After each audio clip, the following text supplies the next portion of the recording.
ವಿದೂಷಿ doctor Tejaswini ಅವರು. ಮೂಲತಃ ಮೈಸೂರಿನಲ್ಲಿ ಇರ್ತಕ್ಕಂಥವರು ಬೆಂಗಳೂರಿನ ಕರ್ನಾಟಕ ಸಂಸ್ಕೃತ ವಿಶ್ವವಿದ್ಯಾನಿಲಯದಲ್ಲಿ ಯೋಜನಾ ಸಹಾಯಕರು ಮತ್ತು ನಮೋಸ್ತು ಶಾಸನ ಸೇವಾ ಸಮಿತಿ ಕರ್ನಾಟಕ ಅದರಲ್ಲಿ ಅವರು ನಿರ್ದೇಶಕರಾಗೂ ಕೂಡ ತಮ್ಮ ಸೇವೆಯನ್ನು ಸಲ್ಲಿಸ್ತಾ ಇದ್ದಾರೆ. ಮೂಲತಃ ಅವರು ತೆಗೆದುಕೊಂಡಂತಹ ಪದವಿ BCom ವಾಣಿಜ್ಯ ಪದವೀಧರರಾದರೂ ಕೂಡ ಅವರು ತಮ್ಮ ಮನಸ್ಸನ್ನು ಸಮರ್ಪಿಸಿಕೊಂಡಿದ್ದು ಸಂಸ್ಕೃತಕ್ಕೆ, ನಮ್ಮ ಪ್ರಾಚೀನ ಶಾಸ್ತ್ರಗಳಿಗೆ.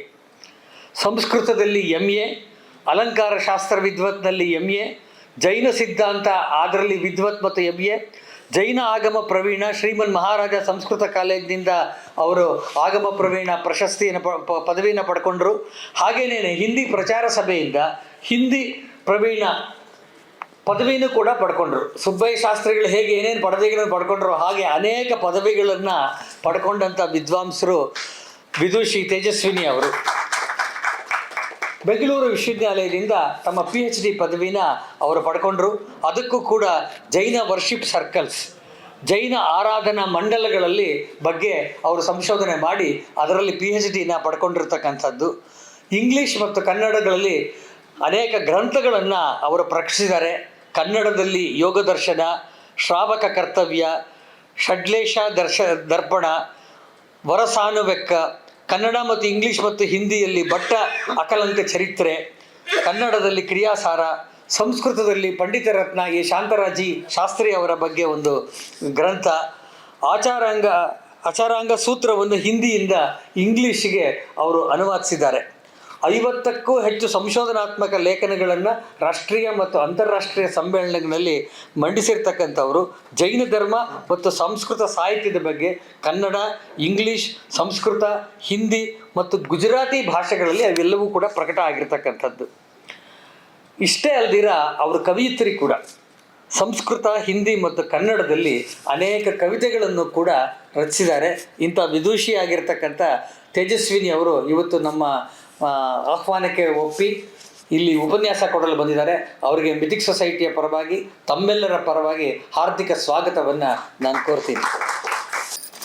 ನಮೋ ಅರಿಹಂತಾಣಂ ನಮೋ ಸಿದ್ಧಾಣಂ ನಮೋ ಆಯಿರ್ಯಾಣಂ ನಮೋ ಉವಜ್ಜಾಯಾಣಂ ನಮೋ ಲೋಯೇ ಸವ್ವಸಾಹೂಣಂ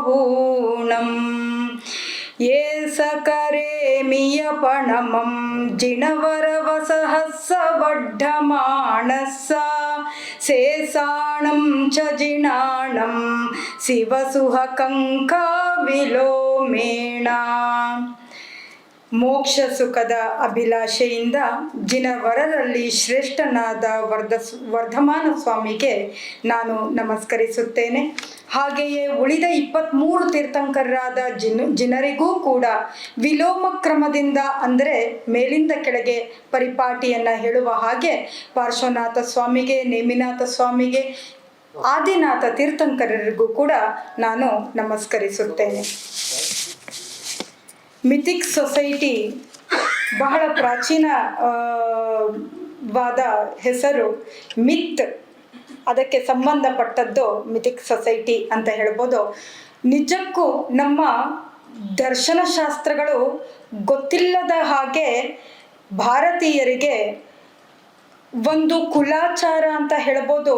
ಮನೆಯಿಂದ ಮನೆಗೆ, ಹಿರಿಯರಿಂದ ಕಿರಿಯರಿಗೆ ಪರಿಪಾಟಿಯಂತೆ ರಕ್ತಗತವಾಗಿ ಬಂದಿರುವಂತಹ ಶಾಸ್ತ್ರಗಳು ನಮ್ಮಲ್ಲಿ ಗೊತ್ತಿಲ್ಲದೆಯೇ ಶಾಸ್ತ್ರಜ್ಞರನ್ನಾಗಿ ನಮ್ಮನ್ನೆಲ್ಲ ಮಾಡಿಬಿಡುತ್ತದೆ. ಹಾಗಾಗಿ ನಮಗೆ ಭಾರತದಲ್ಲಿ ಅನೇಕ ಧರ್ಮಗಳಿದ್ರೂ ಕೂಡ ಇಂಥ ಧರ್ಮದ ಬಗ್ಗೆ ನನಗೆ ಗೊತ್ತಿಲ್ಲ ಅಂತ ಒಬ್ಬ ವ್ಯಕ್ತಿನೂ ಕೂಡ ಹೇಳಲಿಕ್ಕೆ ಸಾಧ್ಯ ಇಲ್ಲ. ಆದರೂ ಅದರ ಬಗ್ಗೆ ಮತ್ತಷ್ಟು ವಿಶೇಷವಾಗಿ ತಿಳಿಲಿಕ್ಕೆ ಈ ರೀತಿ ಒಂದು ಸಮಾರಂಭವನ್ನು ಇಟ್ಕೊಂಡು ಉಪನ್ಯಾಸಗಳನ್ನು ಕೇಳಿಸುವುದರ ಮೂಲಕ ಮತ್ತಷ್ಟು ಶಾಸ್ತ್ರಗ್ರಂಥಗಳ ಜ್ಞಾನವನ್ನು ಪ್ರಚಾರ ಮಾಡುತ್ತಿರುವಂತಹ, ಕಿವಿಗಳಿಗೆ ಮುಟ್ಟಿಸುತ್ತಿರುವಂತಹ, ಶ್ರೋತೃಗಳ ಮನೋರಂಜನೆಗೆ ಕಾರಣರಾದಂತಹ ಮಿಥಿಕ್ ಸೊಸೈಟಿಯ ಅಧ್ಯಕ್ಷರು, ಕಾರ್ಯದರ್ಶಿ ಹಾಗೂ ಕಾರ್ಯಕರ್ತರು ಎಲ್ಲರಿಗೂ ಕೂಡ ನಾನು ನಮಸ್ಕಾರವನ್ನು ಮಾಡುತ್ತೇನೆ. ಹಾಗೆ ಸಭೆಯಲ್ಲಿ ಸೇರಿರುವಂತಹ ಎಲ್ಲ ದರ್ಶನ ಅಭಿಲಾಷಿಗಳಿಗೆ ನನ್ನ ನಮನಗಳು. ಜೈನ ಆಗಮಗಳ ಆಗಮನ, ಅದರ ಬಗ್ಗೆ ಒಂದು ಚಿಂತನೆ ಮಾಡಬೇಕು. ಜೈನ ಅನ್ನೋದು ನಮಗೆ ಇತ್ತೀಚೆಗೆ ಬಹಳಷ್ಟು ಪ್ರಚಾರದಲ್ಲಿ ಕೇಳಿಬರುತ್ತಿರುವಂತಹ ಪದ. ಹಿಂದೆ ಬಹಳಷ್ಟು ಪ್ರಚಾರದಲ್ಲಿದ್ದಿತ್ತು. ಮೈನಾರಿಟಿ ಜೈನರಾಗಿರಲಿಲ್ಲ, ಬಹಳ ಅಧಿಕ ಸಂಖ್ಯಾತರು ಆಗಿದ್ದಂಥವರು ಜೈನರು. ಆದರೆ ಕೆಲವೊಂದು ಆಘಾತಗಳ ಕಾರಣದಿಂದ ಅನೇಕರು ಅನೇಕ ಧರ್ಮಗಳನ್ನು ಒಪ್ಪಿಕೊಂಡು ಬೇರೆ ಬೇರೆ ಕಡೆಗೆ ಹೋದಾಗ ಜೈನರು ಅಲ್ಪಸಂಖ್ಯಾತರು ಅಂತ ಅನ್ನಿಸಿಕೊಳ್ಳುವ ಹಾಗೆ ಆಗಿಬಿಟ್ಟಿದೆ. ಆದರೂ ಕೂಡ ನಾನು ಅಲ್ಪಸಂಖ್ಯಾತನಾದರೇನಂತೆ ನನ್ನ ಧರ್ಮ ಎಲ್ಲರಿಗೂ ಒಪ್ಪಿಗೆ ಇರಲಿ ಎನ್ನುವ ಹಾಗೆ ಯಾವುದೇ ಉಪಹಾರ ಗೃಹಕ್ಕೆ ಹೋದರೂ Jain food is available. We can see that nowadays. ಏರೋಪ್ಲೇನಲ್ಲಿ ಹೋಯ್ತು ಅಂದರೆ which food do you prefer ಅಂತ ಕೇಳ್ತು ಅಂದರೆ ಜೈನ್ ಫುಡ್ ಅಂತ ಆಪ್ಟ್ ಮಾಡ್ತೀರ. ಹಾಗಾಗಿ ಜೈನರು ಗೊತ್ತಿಲ್ಲದ ಹಾಗೆ ನಮಗೆ ಪರಿಚಿತರು, ನಮ್ಮೆಲ್ಲರ ಮಧ್ಯದಲ್ಲಿರುವಂಥವರು, ನಮ್ಮೊಂದಿಗಿರುವಂಥವರು. ಹಾಗಾಗಿ ಈ ಜೈನ ಅನ್ನುವ ಶಬ್ದ, ಅದರ ಹಿಂದೆ ಇರುವಂತಹ ಅರ್ಥ ಅದನ್ನು ತಿಳ್ಕೊಂಡಾಗ ಜೈನ್ ಫುಡ್ಗೆ ಮತ್ತಷ್ಟು ಮಹತ್ವ ಬರ್ಬೋದೇನೋ.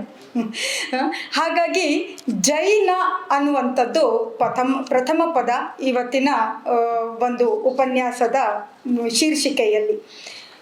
ಜೈನ ಅಂತ ಅಂದರೆ ಹಾಗೆ ಮಾನಕಷಾಯದಿಂದ ಇರುವಂಥವನು ಮನುಷ್ಯ ಅಂತ ಅನಿಸಿಕೊಂಡನೋ ಹಾಗೆ ಕರ್ಮಗಳನ್ನು ಗೆದ್ದವನು, ನಾಶಪಡಿಸಿದವನು ಜಿತನಾದನು ಜಿನನಾದನು ಎಂದು. ಆ ಯಾರು ಜಿನನಾದನೋ ಅವನ ಉಪನ್ಯಾಸಗಳನ್ನು ಕೇಳುತ್ತಾ ಅವರ ಉಪದೇಶವನ್ನು ಆತ್ಮಸಾಕ್ಷಾತ್ಕಾರ ಮಾಡಿಕೊಂಡಂತಹ ಅವರ ಅನುಯಾಯಿಗಳು ಜೈನರು ಅಂತ ಅನಿಸಿಕೊಂಡರು. ಎಲ್ಲರಿಗೂ ಕೂಡ ಗೊತ್ತಿರುವಂಥದ್ದು, ಕರ್ಮದ ಆಟವನ್ನು ತಡೆಯುವವರು ಯಾರು? ಕರ್ಮ ಉದಯಕ್ಕೆ ಬಂದಾಗ ನಮ್ಮಿಂದ ನಿಮ್ಮಿಂದ ನಿಲ್ಲಿಸಲಿಕ್ಕೆ ಸಾಧ್ಯವೇ? ನಮ್ಮ ಮನೆಗೆ ಮಳೆ ಬೀಳಬಾರ್ದು ಅಂತ ಕಿಟಕಿ ಬಾಗಿಲು ಹಾಕೋಬೋದು, ಆದರೆ ಮನೆಯೊಳಗಿರುವ ಯಾವ ಪ್ರೊಟೆಕ್ಷನ್ನಿಂದ ನಾನು ಕಿಟಕಿ ಬಾಗಿಲು ಹಾಕ್ಕೊಂಡು ಮಳೆ ತಾಕದೇ ಇರಲಿ ಅಂತ ನಾನು ಒಳಗೆ ಕೂತಿದ್ದೀನೋ ಆ ಒಳಗೂ ಬಂದು ನನಗೆ ಪಾಪ ಪುಣ್ಯಗಳು ಅನ್ನುವಂಥದ್ದು ಬಂದು ಸೇರಿಕೊಂಡು ಗೊತ್ತಿಲ್ಲದ ಹಾಗೆ ನಮ್ಮಿಂದ ಆಟವನ್ನು ಆಡಿಸುತ್ತದೆ. ಹಾಗಾಗಿ ಮೇಲೆ ನಿಂತ ದೇವ ನಮ್ಮನ್ನು ಗೊಂಬೆಗಳಂತೆ ನೋಡುತ್ತಾನೆ ಅಂತ ಹೇಳ್ತು ಅಂದರೆ ವಿಪರ್ಯಾಸವೇನಲ್ಲ. ಯಾಕೆಂದರೆ ನಾವು ಯಾವಾಗ ಯಾವ ರೀತಿ ನಮ್ಮ ವರ್ತನೆ ಇರುತ್ತೆ ಅಂತ ನಮಗೆ ಗೊತ್ತಿಲ್ಲದ ಹಾಗೆ, ಕೆಲವೊಮ್ಮೆ ಗೊತ್ತಿರುವ ಹಾಗೆ ನಮ್ಮ ವರ್ತನೆಗಳು ಆಗತ್ತೆ. ಅದಕ್ಕೆಲ್ಲ ಕಾರಣ ಕರ್ಮ ಅಂತ ಹೇಳ್ತಾರೆ. ಇದನ್ನು ಎಲ್ಲ ದಾರ್ಶನಿಕರು ಕೂಡ ಒಪ್ಕೊಂಡಿದ್ದಾರೆ, ಕರ್ಮದ ಮುಂದೆ ಎಲ್ಲರೂ ಸೋತರು ಅನ್ನುವುದನ್ನು. ಹಾಗೆ ಆ ಕರ್ಮಗಳು ಯಾವ ಪ್ರಕಾರದಿಂದ ಆಟ ಆಡ್ತವೆ ಅನ್ನೋದಕ್ಕೆ ಒಂದು ನಿದರ್ಶನ ಅಂತ ಹೇಳ್ತು ಅಂದರೆ, ನನ್ನ ಜ್ಞಾನ ಎಷ್ಟು ಓದಿದ್ರೂ ಕೂಡ ಅರ್ಥ ಆಗ್ತಾ ಇಲ್ಲ. ಯಾಕೆ? ಓದಕ್ಕೆ ಬರುತ್ತೆ, ಅರ್ಥ ಮಾತ್ರ ಆಗಲ್ಲ. ಕಾರಣ ಏನು? ನಮಗೊಬ್ಬ ಗುರು ಬೇಕು. ಗುರು ಅಂದರೆ ಏನು? ಗುರುತರವಾದದ್ದು ಗುರು. ಯಾವ ಕಾರಣದಿಂದ ಗುರುತರವಾದದ್ದು, ಭಾರವಾದದ್ದು ಅಂದರೆ ಜ್ಞಾನದ ಕಾರಣದಿಂದ ಭಾರವಾದವನು ಗುರು, ಭಾರವಾದವನು ಗುರು ಅಂತ ಅನಿಸಿಕೊಂಡ. ಅವನ ಬಳಿ ಹೋಗಿ ನಮಗಿದು ಅರ್ಥ ಆಗ್ತಾ ಇಲ್ಲ ಹೇಳಿ ಅಂತ ಕೇಳುವಂತಹ ಒಂದು ಅವಶ್ಯಕತೆ ಒದಗಿ ಬರುತ್ತೆ. ಯಾಕೆ? ಇದಕ್ಕೆ ಕಾರಣ ಏನು? ನಾನು ಓದಿದಾಗ ಅರ್ಥ ಆಗಲಿಲ್ಲ, ಅವ್ರು ಓದಿದಾಗ ಅರ್ಥ ಆಯಿತು, ಇದಕ್ಕೆ ಕಾರಣ ಏನು ಅಂತ ಕೇಳ್ತು ಅಂದರೆ, ನಾನೇ ಅದಕ್ಕೆ ಕಾರಣನಿದ್ದೇನೆ, ನೀನೇ ಕಾರಣನಿದ್ದೀಯಾ ಅಂತ ಎದುರುಗಡೆ ಇರುವ ಕರ್ಮ, ನೀನು ಕರೆದೆ ನಾನು ಬಂದೆ, ಮನಸ್ಸಿನ ಮೂಲಕ ಕರೆದೆ, ಭಾವನೆಗಳಿಂದ ಕರೆದೆ, ಆದ್ದರಿಂದ ತಕ್ಷಣ ನಾನು ಪಕ್ಕದಲ್ಲೇ ಇದ್ದೆ, ನಿನ್ನಲ್ಲಿ ಬಂದು ಅಂಟಿಕೊಂಡೆ ಅಂತ ಹೇಳುತ್ತೆ. ಅನಂತ ಜ್ಞಾನಮಯಿ ಆತ್ಮ ಅಂತ ಹೇಳ್ತಾರೆ. ಆತ್ಮ ಅಂದರೆ ಏನು? ಮತ್ತೊಂದು ಪರ್ಯಾಯ ಪದ, ಅದರ ಗುಣ ವಿಶೇಷತೆ ಜ್ಞಾನ ಅಂತ. ಹಾಗಾಗಿ ಅನಂತ ಜ್ಞಾನ ಇರುವಂತಹ ಆ ಆತ್ಮನು ನನ್ನೊಳಗೆ ಇರುವನು ಅಂತ ಆದ ಮೇಲೂ ನನ್ನ ಜ್ಞಾನ ಯಾಕೆ ಇನ್ನೂ ಪ್ರಕಟವಾಗುತ್ತಿಲ್ಲ ಅಂತ ಅಂದರೆ ಅದನ್ನು ಸೆರೆಮನೆಯಲ್ಲಿ ಇಟ್ಟಿದ್ದೇವೆ ಅಂತ ಕಾಣಿಸುತ್ತೆ. ಯಾವ ಸೆರೆಮನೆ ಅದು ಅಂದರೆ ಶರೀರ ಅನ್ನುವುದೇ ಒಂದು ಸೆರೆಮನೆ. ಈ ಸೆರೆಮನೆ ಒಳಗೆ ಆತ್ಮನನ್ನ ಕೈದಿಯನ್ನಾಗಿ ಮಾಡಿ ನಾವು ಕೂರಿಸಿದ್ದೇವೆ. ಆ ಕಾರಣದಿಂದಲೇ ಎಷ್ಟು ನಮಗೆ ಪ್ರಕಟವಾಗಬೇಕೋ ಅಷ್ಟು ಪ್ರಕಟವಾಗಲಿಕ್ಕೆ ಸಾಧ್ಯವಾಗ್ತಾ ಇಲ್ಲ ಅಂತ ಕರ್ಮ ತನ್ನ ತೋರ್ಪಡಿಕೆಯನ್ನು, ಯಾಕಂದರೆ ಆತ್ಮ ಯಾರೂ ಕಂಡವರಿಲ್ಲ, ಆದರೆ ಶರೀರವನ್ನು ಎಲ್ಲರೂ ಕಾಣುತ್ತಿದ್ದೇವೆ. ಈ ಶರೀರ ಈಸ್ ನಥಿಂಗ್ ಬಟ್ ಯಾವ ಪಂಚಭೂತಗಳಿಂದ ಮಾಡಿರುವುದು ಅಂತ ಹೇಳ್ತಾರೋ ಆ ಪಂಚಭೂತಗಳೆಲ್ಲವೂ ಕೂಡ ಕರ್ಮಾಣುಗಳು.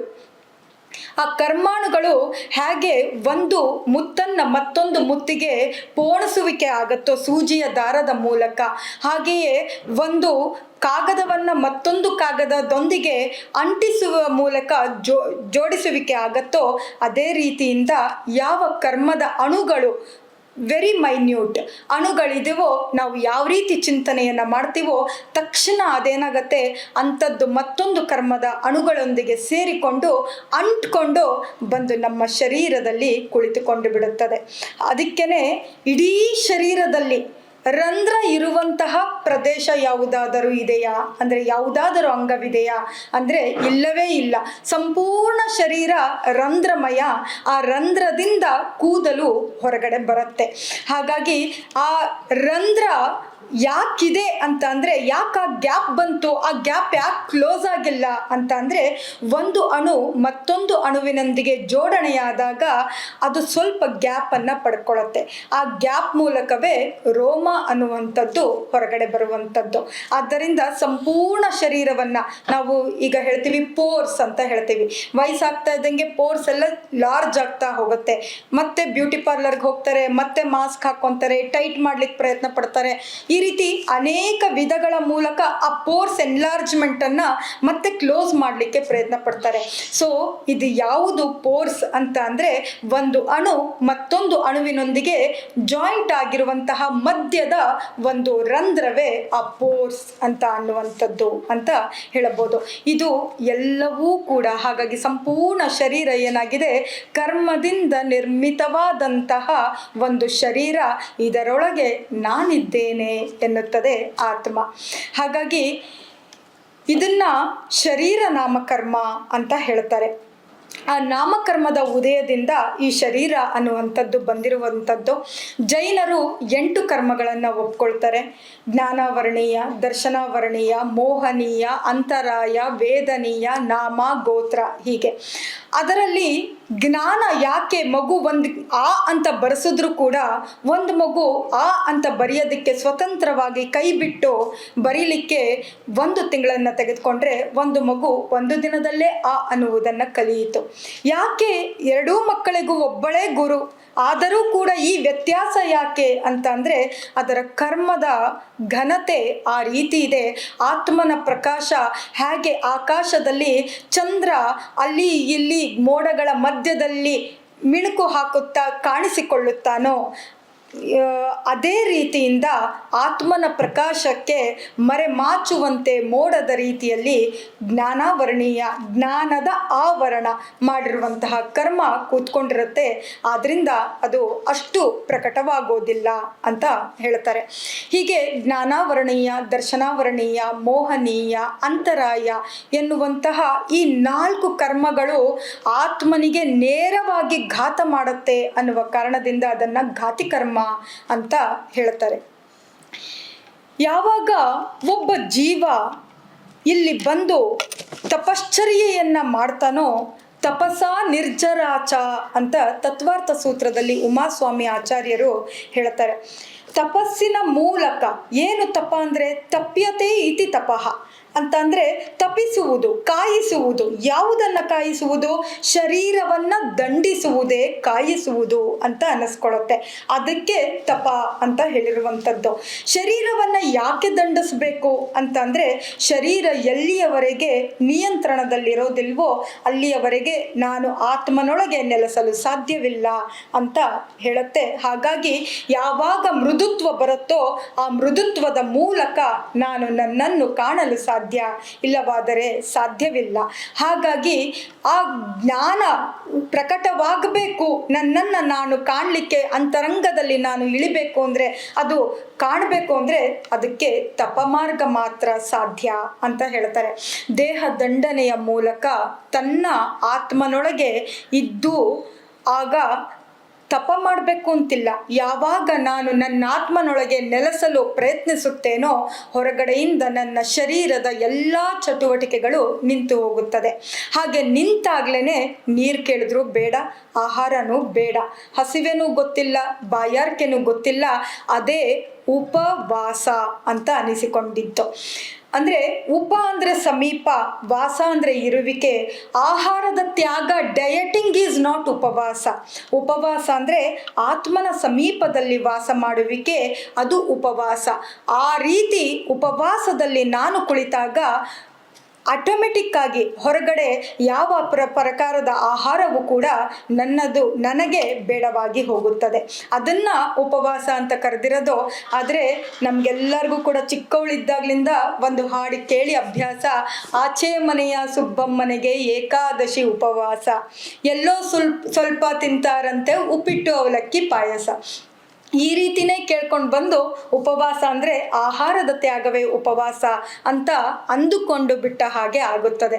ಆದರೆ ಉಪವಾಸ ಅಂತಂದರೆ ಆಹಾರದ ತ್ಯಾಗವಲ್ಲ, ಆತ್ಮನ ಸಮೀಪ ನೆಲೆಸುವಿಕೆ ಉಪವಾಸ ಅಂತ ಅನಿಸಿಕೊಳ್ಳುತ್ತದೆ. ಹಾಗೆ ಅವರು ಆತ್ಮನ ಸಮೀಪದಲ್ಲಿ ವಾಸ ಮಾಡಿದಾಗ ಶರೀರದ ಕ್ರಿಯೆಗಳೆಲ್ಲ ನಿಷ್ಕ್ರಿಯಗೊಂಡಾಗ ತಾನಾಗಿ ತಾನೇ ಆ ಶರೀರದ ತಪನ ಕ್ರಿಯೆ ಆರಂಭವಾಗಿ ಬಿಡುತ್ತೆ. ಆವಾಗ ಯಾವುದು ಗಮ್ ಥರ ಒಂದಕ್ಕೆ ಒಂದು ಅಂಟ್ಕೊಂಡಿದೆಯೋ ಅಣುಗಳು, ಆ ಅಣುಗಳಿಗೆಲ್ಲ ಅಲ್ಲಿ ಗಮ್ ಸಿಗದೆ ಹೋಗುತ್ತೆ. ಆ ಗಮ್ಮು ಹೇಗೆ ನೀರಿನಲ್ಲಿ ಒದ್ದೆ ಮಾಡಿದಾಗ ಆ ಗಮ್ಮನ್ನು ತೆಗಿಲಿಕ್ಕೆ ಸಾಧ್ಯವೋ ಹಾಗೆ ಈ ಆತ್ಮನ ಜ್ಞಾನದಲ್ಲಿ ಲೀನನಾದ ಜೀವಿಗೆ ಹೊರಗಡೆ ಇರುವಂತಹ ಶರೀರದಲ್ಲಿ ಕರ್ಮಾಣುಗಳು ಯಾವುದು ಕೂತ್ಕೊಂಡಿದೆಯೋ ಅದಕ್ಕೆ ಗಮ್ ಸಿಗದೇನೆ ಉದುರೋಗ್ಲಿಕ್ಕೆ ಶುರುವಾಗತ್ತೆ. ಅದೇ ಕರ್ಮಗಳ ನಾಶ ಅಂತ ಹೇಳುವಂಥದ್ದು. ಈ ರೀತಿ ಕರ್ಮಗಳ ನಾಶ ಮಾಡುವ ಕಾರಣಕ್ಕಾಗಿ ಅಥವಾ ಆತ್ಮನನ್ನು ಕಂಡುಕೊಳ್ಳುವ ಕಾರಣಕ್ಕಾಗಿ ಯಾರು ತಮ್ಮಲ್ಲೇ ತಾವು ನೆಲೆಸಿಕೊಂಡರೋ ಅವರಿಗೆ ಗೊತ್ತಿಲ್ಲದ ಹಾಗೆ ಅನೇಕ ವೃದ್ಧಿಗಳು ಉಂಟಾಗತ್ತೆ. ಆ ರಿದ್ಧಿ ಸಂಪನ್ನರನ್ನೇ ಋಷಿಗಳು ಅಂತ ಕರೆಯುವಂಥದ್ದು. ಮುನಿಗಳು, ಋಷಿಗಳು, ಯತಿಗಳು, ಅನೇಕ ಪ್ರಕಾರದಿಂದ ನಾವು ಆ ಧ್ಯಾನ ಮಾಡುವಂಥವರಿಗೆ, ಬ್ರಹ್ಮಚರ್ಯದಲ್ಲಿ ಪಾಲನೆ ಮಾಡುವಂಥವರಿಗೆ, ಗೃಹತ್ಯಾಗ ಮಾಡಿದಂಥವರಿಗೆ, ಸಾಧಕರಿಗೆ ಅನೇಕ ಹೆಸರುಗಳಲ್ಲಿ ನಾವು ಪರಿಚಯವನ್ನು ನೋಡ್ತಾ ಬಂದಿದ್ದೇವೆ. ವಾಲ್ಮೀಕಿ, ವಸಿಷ್ಠ, ಪರಾಶರ, ಎಷ್ಟು ಜನ ಆ ಸಾಲಿನಲ್ಲಿ ಬರುವಂಥವರು. ಅವರೆಲ್ಲ ಮಾಡಿದ್ದೇನು ಅಂತಂದರೆ ದೇಹ ದಂಡನೆ ಗೊತ್ತಿಲ್ಲ ಅವರಿಗೆ ಗೊತ್ತಿರುವುದೇನೋ ಆತ್ಮನಲ್ಲಿ ವಾಸ. ಆಟೋಮೆಟಿಕ್ ಆಗಿ ದೇಹ ದಂಡನೆ ಆಗೇ ಹೋಯಿತು. ಹಾಗೆ ಆಗಿ ಹೋದಾಗ ಅನೇಕ ವೃದ್ಧಿಗಳು ಅವರಿಗೆ ಪ್ರಕಟವಾಗಿರುವಂಥದ್ದು. ಆ ವೃದ್ಧಿಗಳ ಕಾರಣದಿಂದಲೇ ಅವರು ಜಂಗಾಚರಣ, ತಂತುಚರಣ ಅಂತೆಲ್ಲ ಕರೀತಾರೆ. ಅಂದರೆ ಒಂದು ತಂತಿಯ ಮೇಲೆ ನಡೆದುಕೊಂಡು ಹೋಗ್ತಾರೆ, ಆಕಾಶದಲ್ಲಿ ನಡೆದುಕೊಂಡು ಹೋಗ್ತಾರೆ. ಇಲ್ಲಿಂದ ಬ್ರಹ್ಮಸ್ಥಾನಕ್ಕೆ ಹೋಗಿ ಬ್ರಹ್ಮನ ಆಸ್ಥಾನದಲ್ಲಿ ಅಥವಾ ಇಂದ್ರನ ಆಸ್ಥಾನದಲ್ಲಿ ಕುಳಿತುಕೊಂಡು ಅವರೆಲ್ಲರೂ ಕೂಡ ವಿದ್ವತ್ ಸಭೆಯನ್ನ ಏರ್ಪಡಿಸ್ತಾ ಇದ್ರು ಅಂತಂದ್ರೆ ಇಲ್ಲಿಂದ ಅವರು ಹೆಂಗೆ ಹೋದ್ರು? ಏರೋಪ್ಲೇನ್ ಇತ್ತ? ಈಗಿನ ಏರೋಪ್ಲೇನಲ್ಲಿ ಇಂದ್ರನ ಆಸ್ಥಾನಕ್ಕೆ ಹೋಗ್ಲಿಕ್ಕೆ ಸಾಧ್ಯವಾ? ಇಲ್ವೇ. ಹಾಗಾಗಿ ಅವರು ಕೇವಲ ಮಂತ್ರ ಶಕ್ತಿಯಿಂದ ಕೂತು ಕಡೆಯಿಂದಲೇ ಗೊತ್ತಿಲ್ಲದ ರೀತಿಯಲ್ಲಿ ಅವರು ಇಂದ್ರನ ಸಭೆಯನ್ನು ತಲುಪ್ತಾ ಇದ್ರು. ಅಥವಾ ತಂತುಚಾರಣ, ಜಂಗುಚಾರಣ, ಈ ರೀತಿ ರಿದ್ಧಿ ಸಂಪನ್ನರಾದ ಋಷಿಗಳು ಆ ಕಾರಣದಿಂದ ಹಾಗೆ ಸ್ವರ್ಗಲೋಕಕ್ಕೆ ಹೋಗಿ ಅಲ್ಲಿ ಆಸ್ಥಾನದಲ್ಲಿ ವಿದ್ವತ್ ಸಭೆಯಲ್ಲಿ ಪಾಲ್ಗೊಳ್ತಾ ಇದ್ರು ಅಂತ ಕೇಳಿಬರುತ್ತೆ. ಈ ರೀತಿ ರಿದ್ಧಿಗಳು ಬಂದಾಗ ಉದಾಹರಣೆಗೆ ಕೆಲವೊಂದು ರಿದ್ಧಿಗಳನ್ನು ಹೇಳ್ತೀವಿ. ಕ್ಷಾಯಿಕ ಸಮ್ಯಕ್ತ್ವ ಅಂತಂದ್ರೇನು? ಸರಿಯಾದುದನ್ನು ನೋಡುವುದು, ತಿಳಿಯುವುದೇ ಸಮ್ಯಕ್ತ್ವ. ಸರಿಯಾದುದನ್ನು ನೋಡುವುದು, ತಿಳಿಯುವುದು. ಅದು ಯಾವಾಗ ಸಾಧ್ಯ ಅಂದರೆ ಯಾವುದು ಕರ್ಮ ಅಣುಗಳು ಅಂಟ್ಕೊಂಡಿದೆಯೋ ಅದಕ್ಕೆ ಸಂಬಂಧಪಟ್ಟ ಹಾಗೆ ಆ ಅಣುಗಳು ಕ್ಷಯವಾಗಬೇಕು, ಅಂದರೆ ಉದುರಿ ಹೋಗಬೇಕು, ನಾಶವಾಗಬೇಕು ಶರೀರದಿಂದ. ಆವಾಗ ಗೊತ್ತಿಲ್ಲದ ರೀತಿಯಲ್ಲಿ ಏನಾಗುತ್ತೆ, ಮೋಡ ಕವಚ್ಕೊಂಡಿತ್ತು, ಸ್ವಲ್ಪ ಹೊತ್ತಿಗೆ ಬಿಸಿಲು ಬಂತು. ಇಷ್ಟೋ ತನಕ ಕತ್ಲೆ ಇತ್ತು, ಸ್ವಲ್ಪ ಹೊತ್ತಿಗೆ ಬಿಸಿಲು ಬಂತು. ಅಂದರೆ ಮೋಡ ಆ ಕಡೆ ಸರಿದು ಹೊರಟು ಹೋಯಿತು ಅಂತ. ಹಾಗೆಯೇ ಇಲ್ಲಿ ಯಾವುದು ಆತ್ಮನ ಜ್ಞಾನವನ್ನ ಪ್ರಕಾಶ ಮಾಡೋದಕ್ಕೆ ಮೋಡದ ರೀತಿಯಲ್ಲಿ ಕರ್ಮದ ಅಣುಗಳು ಅಂಟುಕೊಂಡಿದ್ವೋ ಅದು ಏನಾಯಿತು, ಆತ್ಮನಲ್ಲಿ ಲೀನನಾದ ಜೀವಿಗೆ ಶರೀರ ನಾಮಕರ್ಮದಿಂದ ದೊರೆತ ಶರೀರ, ಅದರಲ್ಲಿ ಅಂಟಿರುವ ಆ ಕರ್ಮಾಣುಗಳು ಉದುರಿ ಹೋಗುತ್ತೆ. ಅವಾಗ ಗೊತ್ತಿಲ್ಲದ ರೀತಿಯಲ್ಲಿ, ನಾನು ಈ ಪುಸ್ತಕ ಓದೇ ಇಲ್ಲ, ಆದರೂ ನಂಗೆ ಇದ್ರ ಬಗ್ಗೆ ಗೊತ್ತಿದೆ. ಹೇಗೆ ಗೊತ್ತೋ ನನಗೆ ಗೊತ್ತಿಲ್ಲ. ನಾನು ಅಭ್ಯಾಸ ಜಾಸ್ತಿ ಮಾಡಲಿಲ್ಲ, ಆದರೂ ಕೂಡ ನನಗೆ ಗೊತ್ತಿದೆ, ಇದು ನನಗೆ ಬರುತ್ತೆ ಹೇಳ್ತೀವಿ ನಾವು. ಅದು ಹೇಗಾಯಿತು ಅಂತಂದರೆ, ನಮ್ಮ ಕರ್ಮದ ಅಣುಗಳು ಕೆಳಗೆ ಬಿದ್ದು ಹೋದಾಗ, ಆತ್ಮನ ಜ್ಞಾನ ಪ್ರಕಟವಾದಾಗ, ಗೊತ್ತಿಲ್ಲದ ರೀತಿಯಲ್ಲಿ ಆ ಗ್ರಂಥವನ್ನು ಓದದಿದ್ದರೂ ಆ ಗ್ರಂಥದ ಜ್ಞಾನ ನಮಗೆ ಇರುತ್ತೆ. ಈ ರೀತಿಯಾದಂತಹ ಒಂದು ಪ್ರಕಾಶ ಪ್ರಕಟವಾಗತ್ತೆ.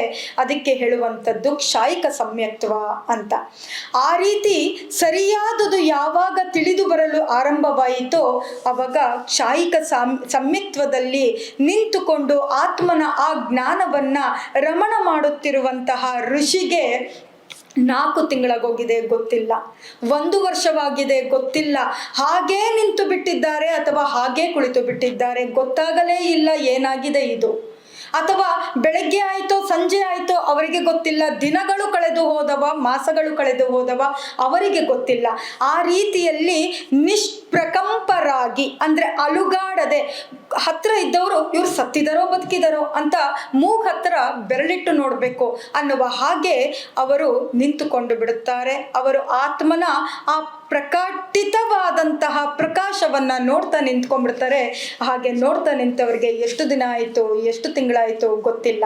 ಈ ರೀತಿಯಾಗಿ ನಿಂತ್ಕೊಳ್ಳೋದು ಯಾವುದಕ್ಕೆ ಸಪೋರ್ಟಿವ್ ಸಿಸ್ಟಮ್ ಅಂದರೆ ಕ್ಷಾಯಿಕ ಸಮ್ಯಕ್ತ್ವ ಅನ್ನುವಂಥದ್ದು ಸಪೋರ್ಟಿವ್ ಸಿಸ್ಟಮ್ಮು.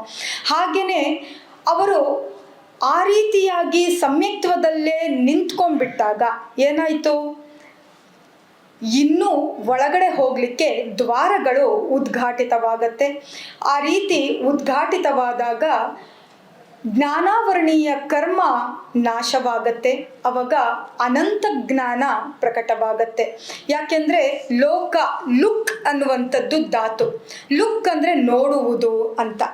ಯಾವುದನ್ನು ನೋಡ್ತಾ ಇರುವಂಥದ್ದು, ಒಂದು ಜೀವಿ ಮತ್ತೊಂದು ಜೀವಿಯನ್ನು ನೋಡ್ತಾ ಇರೋದು, ಒಂದು ಜೀವಿ ಮತ್ತೊಂದು ಅಜೀವಿಯನ್ನು ನೋಡ್ತಾ ಇರೋದು. ಹಾಗೆ ಎಲ್ಲವನ್ನು ಕೂಡ ನೋಡ್ತಾ ಇರೋದು ಎಲ್ಲಿ ಆಗತ್ತೆ ಈ ಕ್ರಿಯೆ ಅಂತಂದರೆ ಅದನ್ನೇ ಲೋಕ ಅಂತ ಕರೆದ್ರು. ಲೋಕ ಅಂತಂದರೆ ನೋಡುವಿಕೆ ಅಂತ. ಎಲ್ಲಿ ಜೀವಿಯು ನೋಡುತ್ತಲಿದೆಯೋ ಅದನ್ನೇ ಲೋಕ ಅಂತ ಕರೆದ್ರು. ಅಂದರೆ ಲೋಕದಲ್ಲಿ ಮಾತ್ರ ಜೀವಿಯ ಆವಾಸ ಅಂತ ಗೊತ್ತಾಗತ್ತೆ.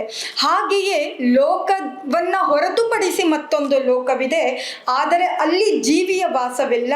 ಅದನ್ನ ಅಲೋಕ ಅಂತ ಜೈನ ದರ್ಶನದಲ್ಲಿ ಹೇಳ್ತಾರೆ. ಜ್ಞಾನಾವರಣೀಯ ಕರ್ಮ, ಜ್ಞಾನದ ಮುಂದೆ ಆವರಣವಾದ ಕರ್ಮ ಯಾವಾಗ ಉದುರಿ ಹೋಗುತ್ತದೋ, ನಾಶವಾಗಿ ಬಿಡುತ್ತದೋ, ಆಗ ಅನಂತ ಜ್ಞಾನ ಆತ್ಮನದ್ದು ಅಷ್ಟೂ ಬೆಳಕು ಕಾಣಲಿಕ್ಕೆ ಆರಂಭವಾಗುತ್ತೆ. ಹಾಗೆ ಕಂಡಾಗ ಅವರು ಆ ಜೀವಿ ವಾಸ ಇರುವಂತಹ ಆ ಸಮಸ್ತ ಲೋಕವನ್ನು ನೋಡಿಬಿಡ್ತಾರೆ.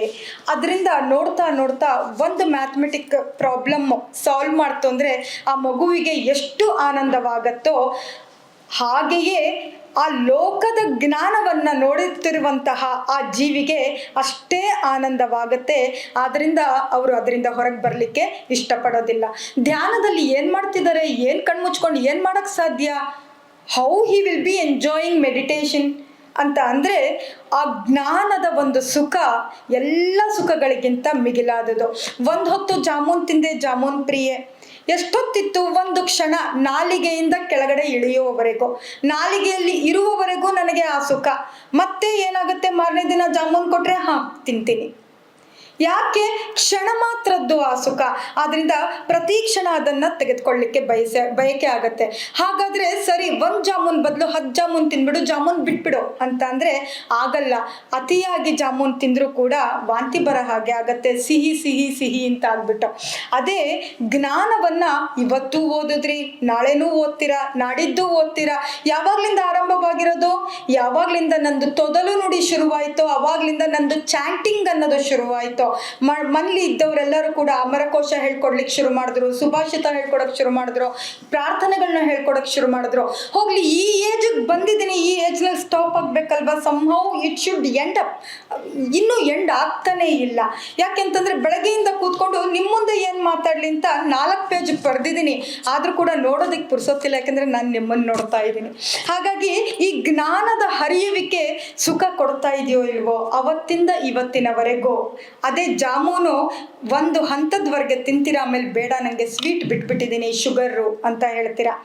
ಅದೇ ಜ್ಞಾನಕ್ಕೆ ಫುಲ್ ಸ್ಟಾಪ್ ಕೊಡ್ಲಿಕ್ಕೆ ಇಷ್ಟಪಡ್ತೀರಾ? ಅದು ಪುಸ್ತಕದ ಜ್ಞಾನವಾದರೂ ಆಗಿರ್ಬೋದು, ದೂರದರ್ಶನದ ಜ್ಞಾನ ಆಗಿರ್ಬೋದು, ಆಕಾಶವಾಣಿಯ ಜ್ಞಾನ ಆಗಿರ್ಬೋದು, ಹಿರಿಯರ ಮಾತುಕತೆಯ ಜ್ಞಾನ ಆಗಿರ್ಬೋದು, ಕಿರಿಯರ ಆಟದ ಜ್ಞಾನ ಆಗಿರ್ಬೋದು. ನೆವರ್ ಸ್ಟಾಪ್ ಸ್ಟಿಲ್ ಮೈ ಡೆತ್ ಅಂತ ಹೇಳುತ್ತೆ. ಎಲ್ಲಿವರೆಗೂ ನೀನು ಕಣ್ಣು ಮುಚ್ಚುವುದಿಲ್ಲವೋ ಅಲ್ಲಿಯವರೆಗೂ ನೀನು ಜ್ಞಾನವಂತನಾಗಿಯೇ ಅದರಲ್ಲೇ ಇಷ್ಟಪಡ್ತಾ ಇರ್ತೀಯ ಅಂತ ಹೇಳುತ್ತಾರೆ. ಹಾಗಾಗಿ ಜ್ಞಾನದಲ್ಲಿ ದುಃಖವಿಲ್ಲ, ಜ್ಞಾನದಲ್ಲಿ ಅತಿ ಅನ್ನೋದಿಲ್ಲ, ಜ್ಞಾನದಲ್ಲಿ ಸುಖ ಮಾತ್ರ ಇರುವುದು ಅಂತ ತಿಳಿದು ಬರುತ್ತೆ. ಆದ್ರಿಂದ ಅಂತಹ ಜ್ಞಾನದಲ್ಲಿ ರಮಣ ಮಾಡ್ತಾರೆ ಅವರು ಅಂತ ಹೇಳ್ತಾರೆ. ಯಾವಾಗ ಜ್ಞಾನಾವರಣೀಯ ಕರ್ಮ ನಾಶವಾಗಿ ಹೋಗುತ್ತೋ ಅನಂತ ಜ್ಞಾನ, ಅನಂತ ದರ್ಶನ, ಅನಂತ ವೀರ್ಯ ಪ್ರಕಟವಾಗಿ ಹೋಗುತ್ತೆ. ಯಾಕೆ ಅಂತಂದ್ರೆ ತುಂಬಾ ಜ್ಞಾನವಂತ, ಬಟ್ ಬರೆಯಕ್ಕೆ ಸೋಂಬೇರಿತನ. ತುಂಬಾ ಜ್ಞಾನವಂತ, ಎಲ್ಲ ಆನ್ಸರು ಹೇಳ್ತಾನೆ. ಈಗಿನ ಕಾಲದ ಹೈಪರ್ ಮಕ್ಕಳದು ಪ್ರಾಬ್ಲಮ್ ಇದು. ತುಂಬಾ ಬುದ್ಧಿವಂತರು, ಆದ್ರೆ ಬರೆಯೋದಕ್ಕೆ ಆಗೋದಿಲ್ಲ ಮಕ್ಕಳಿಗೆ. Average student, but he is not average, he is intelligent boy. ಯಾಕೆ ಈ ವ್ಯತ್ಯಾಸ ಬರ್ತಾ ಇರೋದು ಅಂತ ಅಂದ್ರೆ ಅಲ್ಲಿ ವೀರ್ಯಾಂತರಾಯ ಕರ್ಮದ ಉದಯ ಇದೆ ಅಂತ ಜೈನ ಧರ್ಮ ಹೇಳುತ್ತೆ.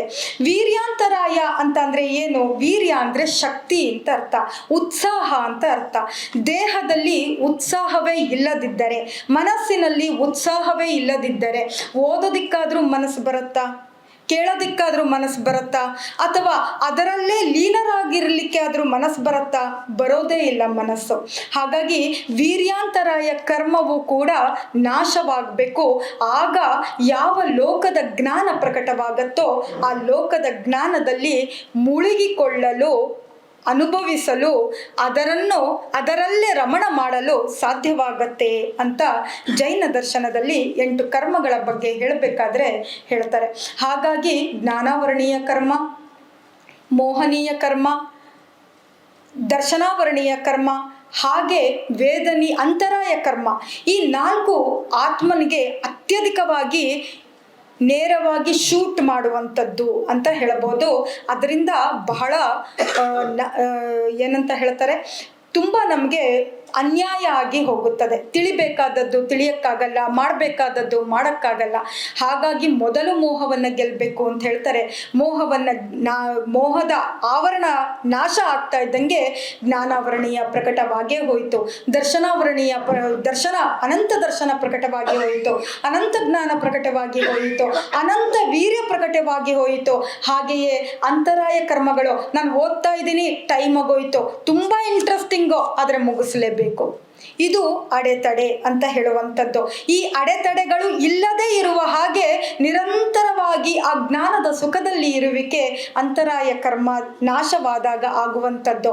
ಹಾಗಾಗಿ ಅವ್ರನ್ನ ಏನ್ ಮಾಡ್ತಾರೆ, ಮನೆಯವರು ಬಿಟ್ಬಿಟ್ಟಿರ್ತಾರೆ, ಮುಂಚೆನೆ ಕಾಡ್ಗೋಗಿ ಸೇರ್ಕೊಂಡಿರ್ತಾರೆ, ಮನೆಯವರು ಬಿಟ್ಬಿಟ್ಟಿರ್ತಾರೆ. ಇನ್ನು ಆ ಕಡೆ ಈ ಕಡೆ ಜನರು ಇಂಥದ್ದೇ ಇಂಟ್ರೆಸ್ಟ್ ಇರೋರು ಯಾರು ಹತ್ರ ಬರ್ತಾ ಇರ್ತಾರೋ ಅವರು ಕೂಡ ಆಮೇಲಿಂದ ಸುಮ್ಮನಾಗಿ ಹೋಗ್ತಾರೆ, ಯಾಕೆಂದ್ರೆ ಅವರು ಧ್ಯಾನದಲ್ಲಿದ್ದಾರೆ ಅಂತ. ಹಾಗಾಗಿ ಅಂತರಾಯ ಕರ್ಮವೂ ಇಲ್ಲದೆ ಇರುವ ಹಾಗೆ ಆ ಜ್ಞಾನದ ಸುಖದಲ್ಲಿ ಲೀನರಾಗಲಿಕ್ಕೆ ಆರಂಭವಾಗಿ ಹೋಗುತ್ತದೆ. ಈ ರೀತಿ 4 ಕರ್ಮಗಳನ್ನು ಗೆದ್ದವನ್ಗೆ ಅರಿಹಂತ ಅಂತ ಕರೀತಾರೆ. ಅರಿ ಅಂದರೆ ಕರ್ಮ ಎಂಬ ಶತ್ರು, ಹಂತ ಅಂದರೆ ಹನನ ಮಾಡಿದವನು, ನಾಶ ಮಾಡಿದವನು, ಅವನೇ ಅರಿಹಂತ. ಆ ಅರಿಹಂತ ಏನಕ್ಕೆ ಮನೆಯನ್ನು ಬಿಟ್ಟು ಹೊರಗಡೆ ಹೋಗಿದ್ದು ಅರಿಹಂತನಾಗುವಂತಹ ಜೀವ ಅಂತ ಅಂದರೆ ಜ್ಞಾನ ಅವನಿಗೆ 3 ಪ್ರಕಾರದಿತ್ತು ಮೊದಲೇ ಹುಟ್ಟುವಾಗಲೇ ಅಂತ ಹೇಳ್ತಾರೆ. ಅದೇ ಶ್ರುತಜ್ಞಾನ, ಅವಧಿಜ್ಞಾನ ಮತ್ತು ಮನಃಪರ್ಯಯ ಜ್ಞಾನ. ಹುಟ್ಟುವಾಗಲೇ ಇದ್ದಂತಹ ಜ್ಞಾನ ಅವರಿಗೆ. ಶ್ರುತಜ್ಞಾನ ಏನು ಮಾಡುತ್ತೆ? ಶ್ರುತ ಅಂದರೆ ಕೇಳುವಿಕೆ. ಆ ಕೇಳುವಿಕೆಯ ಮೂಲಕ ಯಾವ ಜ್ಞಾನ ಬರಬೇಕೋ ಆ ಜ್ಞಾನಕ್ಕೆ ಈ ಕಡೆಯಿಂದ ಕೇಳ್ತಾ ಇರ್ತಾರೆ, ನಿದ್ರೆ ಬರ್ತಾ ಇರುತ್ತೆ, ಈ ಕಡೆಯಿಂದ ಕೇಳ್ತಾ ಇರ್ತಾರೆ, ಇನ್ನೇನೋ ಡಿಸ್ಟರ್ಬೆನ್ಸ್ ಮನಸ್ಸಿನಲ್ಲಿ, ಮನೆಯಲ್ಲಿ ಗಲಾಟೆ ಆಗಿದ್ದು ಅಥವಾ ಸಂತೋಷದ ಕ್ಷಣಗಳು ಜ್ಞಾಪಕ ಬರ್ತಾ ಇರುತ್ತೆ. ಒಂದು ಕ್ಷಣ ಒಂದು ಸೆಂಟೆನ್ಸ್ ಕೇಳಿಸ್ಕೊಂಡ್ರಿ, 2ನೇ ಕ್ಷಣಕ್ಕೆ ನಿಮ್ಮ ಮನಸ್ಸು ಮನೆಗೆ ಹೋಗಿರುತ್ತೆ. ಈ ರೀತಿ ಏನಾದರೂ ಚಂಚಲತೆ ಆಗಬಹುದು. ಹಾಗೆ ಅದಕ್ಕೆಲ್ಲ ಚಂಚಲತೆಗೆ ಕಾರಣ ಅಂತಂದರೆ ಆ ಶ್ರುತ ಕೇಳುವಿಕೆ ಆದ ಮೇಲೆ ಉಂಟಾದ ಆವರಣ ಅಂತ ಹೇಳುವಂಥದ್ದು. ಅದು ಮನಸ್ಸಿನೊಳಗೆ ಮುಟ್ಟಿ ಅಂತರಂಗದಲ್ಲಿ ಸೇರಿ ನನ್ನಲ್ಲಿ ಪರಿವರ್ತನೆಯನ್ನು ಮಾಡದೇ ಇರಲು ಕಾರಣಕರ್ತ ಆಗತ್ತೆ. ಅದರಿಂದ ಶ್ರುತಜ್ಞಾನ ವರ್ಣೀಯ. ಹಾಗೆ ವೀರ್ಯಾಂತರಾಯ ಅಂತಂದರೆ ಉತ್ಸಾಹ. ಕೇಳದ್ಮೇಲೆ ಉತ್ಸಾಹ ಬರಬೇಕಲ್ವಾ? ಇವತ್ತು ಕೇಳದೆ ನಾಳೆನೂ ಕೇಳ್ತೀನಿ, ನಾಡಿದ್ದು ಕೇಳ್ತೀನಿ, ಆದರೆ ಏನು ಪ್ರಯೋಜನ? ಅಳವಡಿಸಿಕೊಳ್ಳುವಿಕೆ ಇಲ್ಲ. ಆಗ ಏನಾಯಿತು? ವೀರ್ಯಾಂತರಾಯ ಕರ್ಮ ಅದರ ಅಳವಡಿಸಿಕೊಳ್ಳುವಿಕೆಗೆ ಅಡಚಣೆಯಾಗಿ ನಿಂತುಕೊಂಡಿರುವಂಥದ್ದು. ಹಾಗಾಗಿ ಶ್ರುತಜ್ಞಾನಾವರಣ, ವೀರ್ಯಾಂತರಾಯ ಈ ಕರ್ಮಗಳ ಕ್ಷಯೋಪಶಮ ಅಂತಂದರೆ ಮಡಿಕೆ ಒಳಗೆ ನೀರನ್ನು ತುಂಬಿದ್ದೇವೆ, ಸ್ವಲ್ಪ ಕಲುಷಿತ ನೀರು, ಮಣ್ಣು ಕೆಳಗಡೆ ಇಳಿತಾ ಇದೆ. ಮಣ್ಣೆಲ್ಲ ಕೆಳಗಡೆ ಇಳಿಯುವಿಕೆಯೇ ಉಪಶಮ, ಕೆಳಗಡೆ ಇಳಿಯುವಿಕೆ. ಉಪಶಮವಾದ ಮೇಲೆ ಒಂದು ತೂತು ಮಾಡ್ತು ಅಂದರೆ ಮಣ್ಣು ಮಾತ್ರ ಸ್ವಲ್ಪ ಸ್ವಲ್ಪ ಹೊರಗಡೆ ಬರುತ್ತೆ, ತಿಳಿ ನೀರು ಮೇಲ್ಗಡೆನೇ ಇರುತ್ತೆ. ಹಾಗೆ ಉಪಶಮ, ಕ್ಷಯೋಪಶಮ. ಕ್ಷಯ ಮತ್ತು ಉಪಶಮ ಎರಡೂ ಆಗ್ತಾ ಇದ್ರೆ ಕ್ಷಯೋಪಶಮ ಅಂತ ಹೇಳ್ತಾರೆ. ಆ ಕರ್ಮದ ಪ್ರಾಪ್ತಿಯ ಅವಲಂಬನೆಯಿಂದ ಮತಿಜ್ಞಾನ, ಬುದ್ಧಿಗೆ ವಿಷಯವಾದಂತಹ ಯಾವ ಪದಾರ್ಥದ ಜ್ಞಾನ ಆಗತ್ತೋ, ಅದಕ್ಕೆ ಮನಸ್ಸಿನ ಅವಲಂಬನೆ ಇರುತ್ತೋ ಅದಕ್ಕೆ ಶ್ರುತಜ್ಞಾನ ಅಂತ ಹೇಳ್ತಾರೆ. ಆ ಶ್ರುತಜ್ಞಾನ ಇವರಿಗೆ ಮೊದಲಿನಿಂದಲೂ ಆವರಣ ಹಾಗೆಯೇ ಇರೋದಿಲ್ಲ. ಹಾಗೆಯೇ ಅವಧಿಜ್ಞಾನ ಅಂದರೆ ಇಲ್ಲಿಂದ ಇಷ್ಟು ಕ್ಷೇತ್ರದವರೆಗೆ ಸೂಕ್ಷ್ಮಾತಿ ಸೂಕ್ಷ್ಮಗಳನ್ನು ಕೂಡ ನಾನು ನೋಡಬಹುದು. ಅಲ್ಲೊಂದು ಇರುವೆ ಹೋಗ್ತಾ ಇದೆ, ಅದಕ್ಕೆ ಸ್ಟ್ಯಾಂಪ್ ಮಾಡಬೇಡಿ, ತುಳ್ಕೊಂಡು ಓಡಾಡಬೇಡಿ ಅಂತ ಇಲ್ಲಿಂದ ಕೂತ್ಕೊಂಡು ಹೇಳುವಂಥದ್ದು. ಅಂದರೆ ತನ್ನ ಸೀಮಾ ಅವಧಿಯಲ್ಲಿ ಇರುವಂತಹ ಸಮಸ್ತ ಪದಾರ್ಥಗಳನ್ನು ಸ್ಪಷ್ಟವಾಗಿ ಕಾಣುವಿಕೆ ಅವಧಿಜ್ಞಾನ, ಅದು ಆ ಜೀವಿಗೆ ಇರುತ್ತೆ. ಹಾಗೆ ಮನಃಪರ್ಯಯ ಜ್ಞಾನ ಅಂದರೆ ನನ್ನ ಮುಂದೆ ನೀವು ಕೂತ್ಕೊಂಡಿದ್ದೀರಾ, ನಾನು ಇಲ್ಲಿ ಉಪನ್ಯಾಸ ಮಾಡ್ತಾ ಇದ್ದೀನಿ, ನಿಮಗೆ ಆಸ್ವಾದನೆ ಆಗ್ತಾ ಇದೆಯಾ ಅಥವಾ ಇಲ್ಲ, ಸಹೃದಯರಾದರ ಇಲ್ಲವ ಅನ್ನುವಂತಹ ಒಂದು ಪರಿಜ್ಞಾನ ನಿಮ್ಮ ಮನಸ್ಸಿನಲ್ಲಿ ಯಾವ ತಾಕಲಾಟ ನಡೀತಿರುತ್ತೋ ಅದು ನನಗೆ ತಿಳಿದು ಬರುತ್ತಾ ಇರುತ್ತೆ. ಆ ತಿಳಿಯುವಿಕೆಗೆ ಮನಃಪರ್ಯಯ ಜ್ಞಾನ, ಮತ್ತೊಬ್ಬರ ಮನಸ್ಸನ್ನು ತಿಳಿಯುವಂತಹ ಜ್ಞಾನ.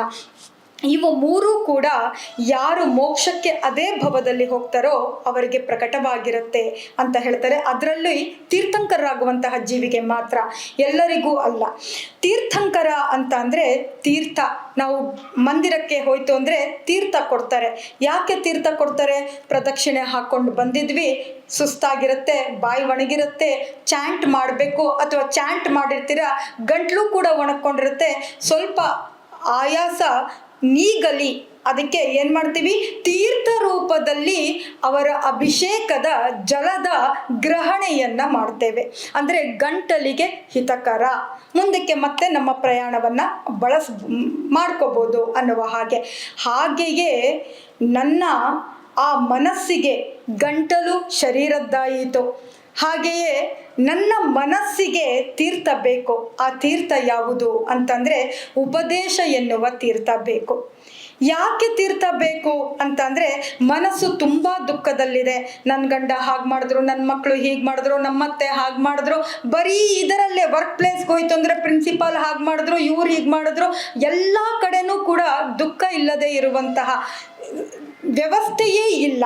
ಹಾಗಾಗಿ ಇದಕ್ಕೆ ಸಂಸರಣಂ ಕರೋತಿ ಇತಿ ಸಂಸಾರ ಅಂತ ಹೇಳ್ತಾರೆ.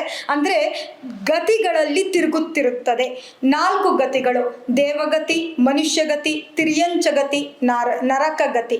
ಈ ಗತಿಗಳಲ್ಲಿ ಸೈಕಲ್ ಥರ ತಿರ್ಕೊಂಡೇ ಇರುತ್ತೆ. ಇದಕ್ಕೆ ಯಾವಾಗ ಕರ್ಮಗಳಿಂದ ಮುಕ್ತಿ ಸಿಕ್ಕತ್ತೋ ಅವಾಗ ಅದು ಸ್ವತಂತ್ರವಾಗಿ ಶರೀರ ಧಾರಣೆ ಮಾಡದೆ ಜ್ಞಾನದ ಸುಖದಲ್ಲಿ ಲೀನವಾಗತ್ತೆ ಅಂತ ಜೈನ ದರ್ಶನದಲ್ಲಿ ಮುಕ್ತಿಗೆ ವಿಶೇಷವಾಗಿ ಒತ್ತು ಕೊಟ್ಟಿದ್ದಾರೆ. ಹಾಗಾಗಿ ತೀರ್ಥಂಕರನಾಗುವಂತಹ ಜೀವಿ ಯಾವುದು ಹುಟ್ಟಿನಿಂದ ಅವನಿಗೆ ಜ್ಞಾನ ಬಂದಿತ್ತೋ ಅದನ್ನು ಬಳಸಿಕೊಳ್ಳುತ್ತಾ ಅವರು ಗೃಹತ್ಯಾಗವನ್ನು ಮಾಡ್ತಾರೆ, ಮೌನವಾಗಿ ಇರ್ತಾರೆ, ಎಲ್ಲೂ ಉಪದೇಶ ಮಾಡೋದಿಲ್ಲ. ಯಾಕೆಂದರೆ ಅವರ ಟಾರ್ಗೆಟ್ ಇರೋದು ಮೋಕ್ಷಕ್ಕೆ ಸ್ವಲ್ಪ ಮುಂದಿನ ಮೆಟ್ಟಲು ಅಂದರೆ ಅದೇ ಕೇವಲ ಜ್ಞಾನ. ಕೇವಲ ಅಂತ ಅಂದರೆ ಅಸಹಾಯಕ ಅಂತ ಅರ್ಥ, ಯಾವುದರ ಸಹಾಯವಿಲ್ಲದೆ. ಯಾವುದದು ಸಹಾಯ ಮಾಡುವಂಥದ್ದು? ಕಣ್ಣು ನೋಡೋದಕ್ಕೆ ಸಹಾಯ ಮಾಡುತ್ತೆ, ಕಿವಿ ಕೇಳೋದಕ್ಕೆ ಸಹಾಯ ಮಾಡುತ್ತೆ, ಹಾಗೆಯೇ ಪಂಚೇಂದ್ರಿಯಗಳು ನಮಗೆ ಜ್ಞಾನಕ್ಕೆ, ಹೊರಗಡೆಯಿಂದ ತಿಳಿದು ಬರುವಂತಹ ಜ್ಞಾನಕ್ಕೆ ಸಹಕಾರವಾಗಿರುತ್ತೆ. ಆ ಇಂದ್ರಿಯಗಳ ಸಹಾಯವಿಲ್ಲದೇನೆ ನನಗೆ ತಾನೇ ಪ್ರಕಟವಾಗುವಂತಹ ಜ್ಞಾನ ಕೇವಲ ಜ್ಞಾನ. ಆವಾಗ ಅವರು ಅಲ್ಲೇನಾಗ್ತಿದೆ ನೋಡ್ಕೊಂಡು ಬಾ ಅಂತ ಯಾರನ್ನೇ ಕಳಿಸ್ಬೇಕಾಗಿಲ್ಲ, ಅವರು ಇಲ್ಲಿ ಕೂತ್ಕೊಂಡು ಅಲ್ಲೇನಾಗ್ತಾ ಇದೆ ಅನ್ನೋದನ್ನು ತಿಳ್ಕೊತಾರೆ. ಹಾಗೆ ಸಮಸ್ತ ಲೋಕದಲ್ಲಿ ಏನಾಗ್ತಾ ಇದೆ ಅಂತ ತಿಳ್ಕೊತಾರೆ, ಕೂತ್ಕೊಂಡೇ ತಿಳ್ಕೊತಾರೆ, ಅವ್ರಿಗೆಲ್ಲೂ ಎದ್ದು ಹೋಗಬೇಕು ಅನ್ನುವಂತಹ ಅವಶ್ಯಕತೆ ಇರೋದಿಲ್ಲ. ಅದಕ್ಕೆ ಇಂದ್ರಿಯದ ಸಹಾಯವಿಲ್ಲದೆ ಪ್ರಕಟವಾಗುವಂತಹ ಜ್ಞಾನ ಯಾವಾಗ ಮೋಹನೀಯ ಕರ್ಮವನ್ನು ಗೆದ್ರೋ ತಕ್ಷಣ ಉಳಿದ 3 ಕರ್ಮಗಳು ಪಟಪಟ ಅಂತ ಉದುರೋಗ್ಬಿಡ್ತವೆ. ಯಾಕೆಂದ್ರೆ ಒಂದಕ್ಕೊಂದು ಸಪೋರ್ಟಿವ್ ಸಿಸ್ಟಮ್ ಆಗಿ ನಿಂತ್ಕೊಂಡಿದ್ವು. ಮುತ್ತಿನ ಸರದಲ್ಲಿ ಒಂದು ಗಂಟು ಹೋದ ತಕ್ಷಣವೇ ಎಲ್ಲ ಮಣಿಗಳು ಉದುರಿ ಹೋಗುವ ಹಾಗೆ ಈ ಕರ್ಮಗಳು ಉದುರಿ ಹೋಗುತ್ತೆ. ಅವಾಗ ಅನಂತ ಜ್ಞಾನ ಪ್ರಕಟವಾಗುತ್ತೆ. ಅವಾಗ ಅವರಿಗೆ ಕೇವಲ ಜ್ಞಾನ ಸಂಪನ್ನರು ಅಂತ ಕರೀತಾರೆ. ಕರ್ಮ ಶತ್ರುಗಳನ್ನು ಗೆದ್ದವರು ಅರಿಹಂತ ಅಂತ ಸಂಬೋಧನೆ ಮಾಡ್ತಾರೆ. ಹೀಗೆ ಅರಿಹಂತ ಪದವನ್ನು ಪ್ರಾಪ್ತ ಮಾಡಿಕೊಂಡ ಮೇಲೆ ಸುಮ್ಮನೆ ಕೂತ್ಕೊಳ್ಳೋಕ್ಕೆ ಬಿಡ್ತಾರ ಜನ?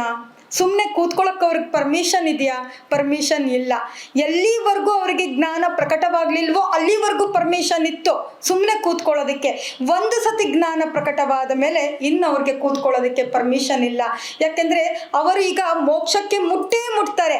ಕೇವಲ ಜ್ಞಾನ ಆಯಿತು ಅಂತಂದರೆ, ಅರ್ಹಂತ ಪದವಿ ಬಂತು ಅಂದರೆ ಅವರಿಗೆ ಮೋಕ್ಷ ಹೋಗುವಂಥದ್ದು ಇದ್ದೇ ಇದೆ. ಅದೇ ಭವದಲ್ಲಿ ಸ್ವಲ್ಪ ವರ್ಷಗಳ ನಂತರ ಅಥವಾ ಸ್ವಲ್ಪ ತಿಂಗಳುಗಳ ನಂತರ, ಸ್ವಲ್ಪ ದಿನಗಳ ನಂತರ, ಅಥವಾ ಬೆಳಗ್ಗೆ ಕೇವಲ ಜ್ಞಾನ ಆಯಿತು, ರಾತ್ರಿಗೆ ಮೋಕ್ಷಕ್ಕೆ ಹೋಗೇ ಬಿಟ್ರು. ಅನೇಕರು ಆ ರೀತಿ ಉದಾಹರಣೆ ಇದ್ದಾರೆ. ಹಾಗಾಗಿ ಅಲ್ಲಿ ತೀರ್ಥಂಕರ ಅನ್ನುವಂತಹ ಜೀವಿಗೆ ಈಗ ತೀರ್ಥವನ್ನು ಕೊಡುವಂತಹ ಸಮಯ.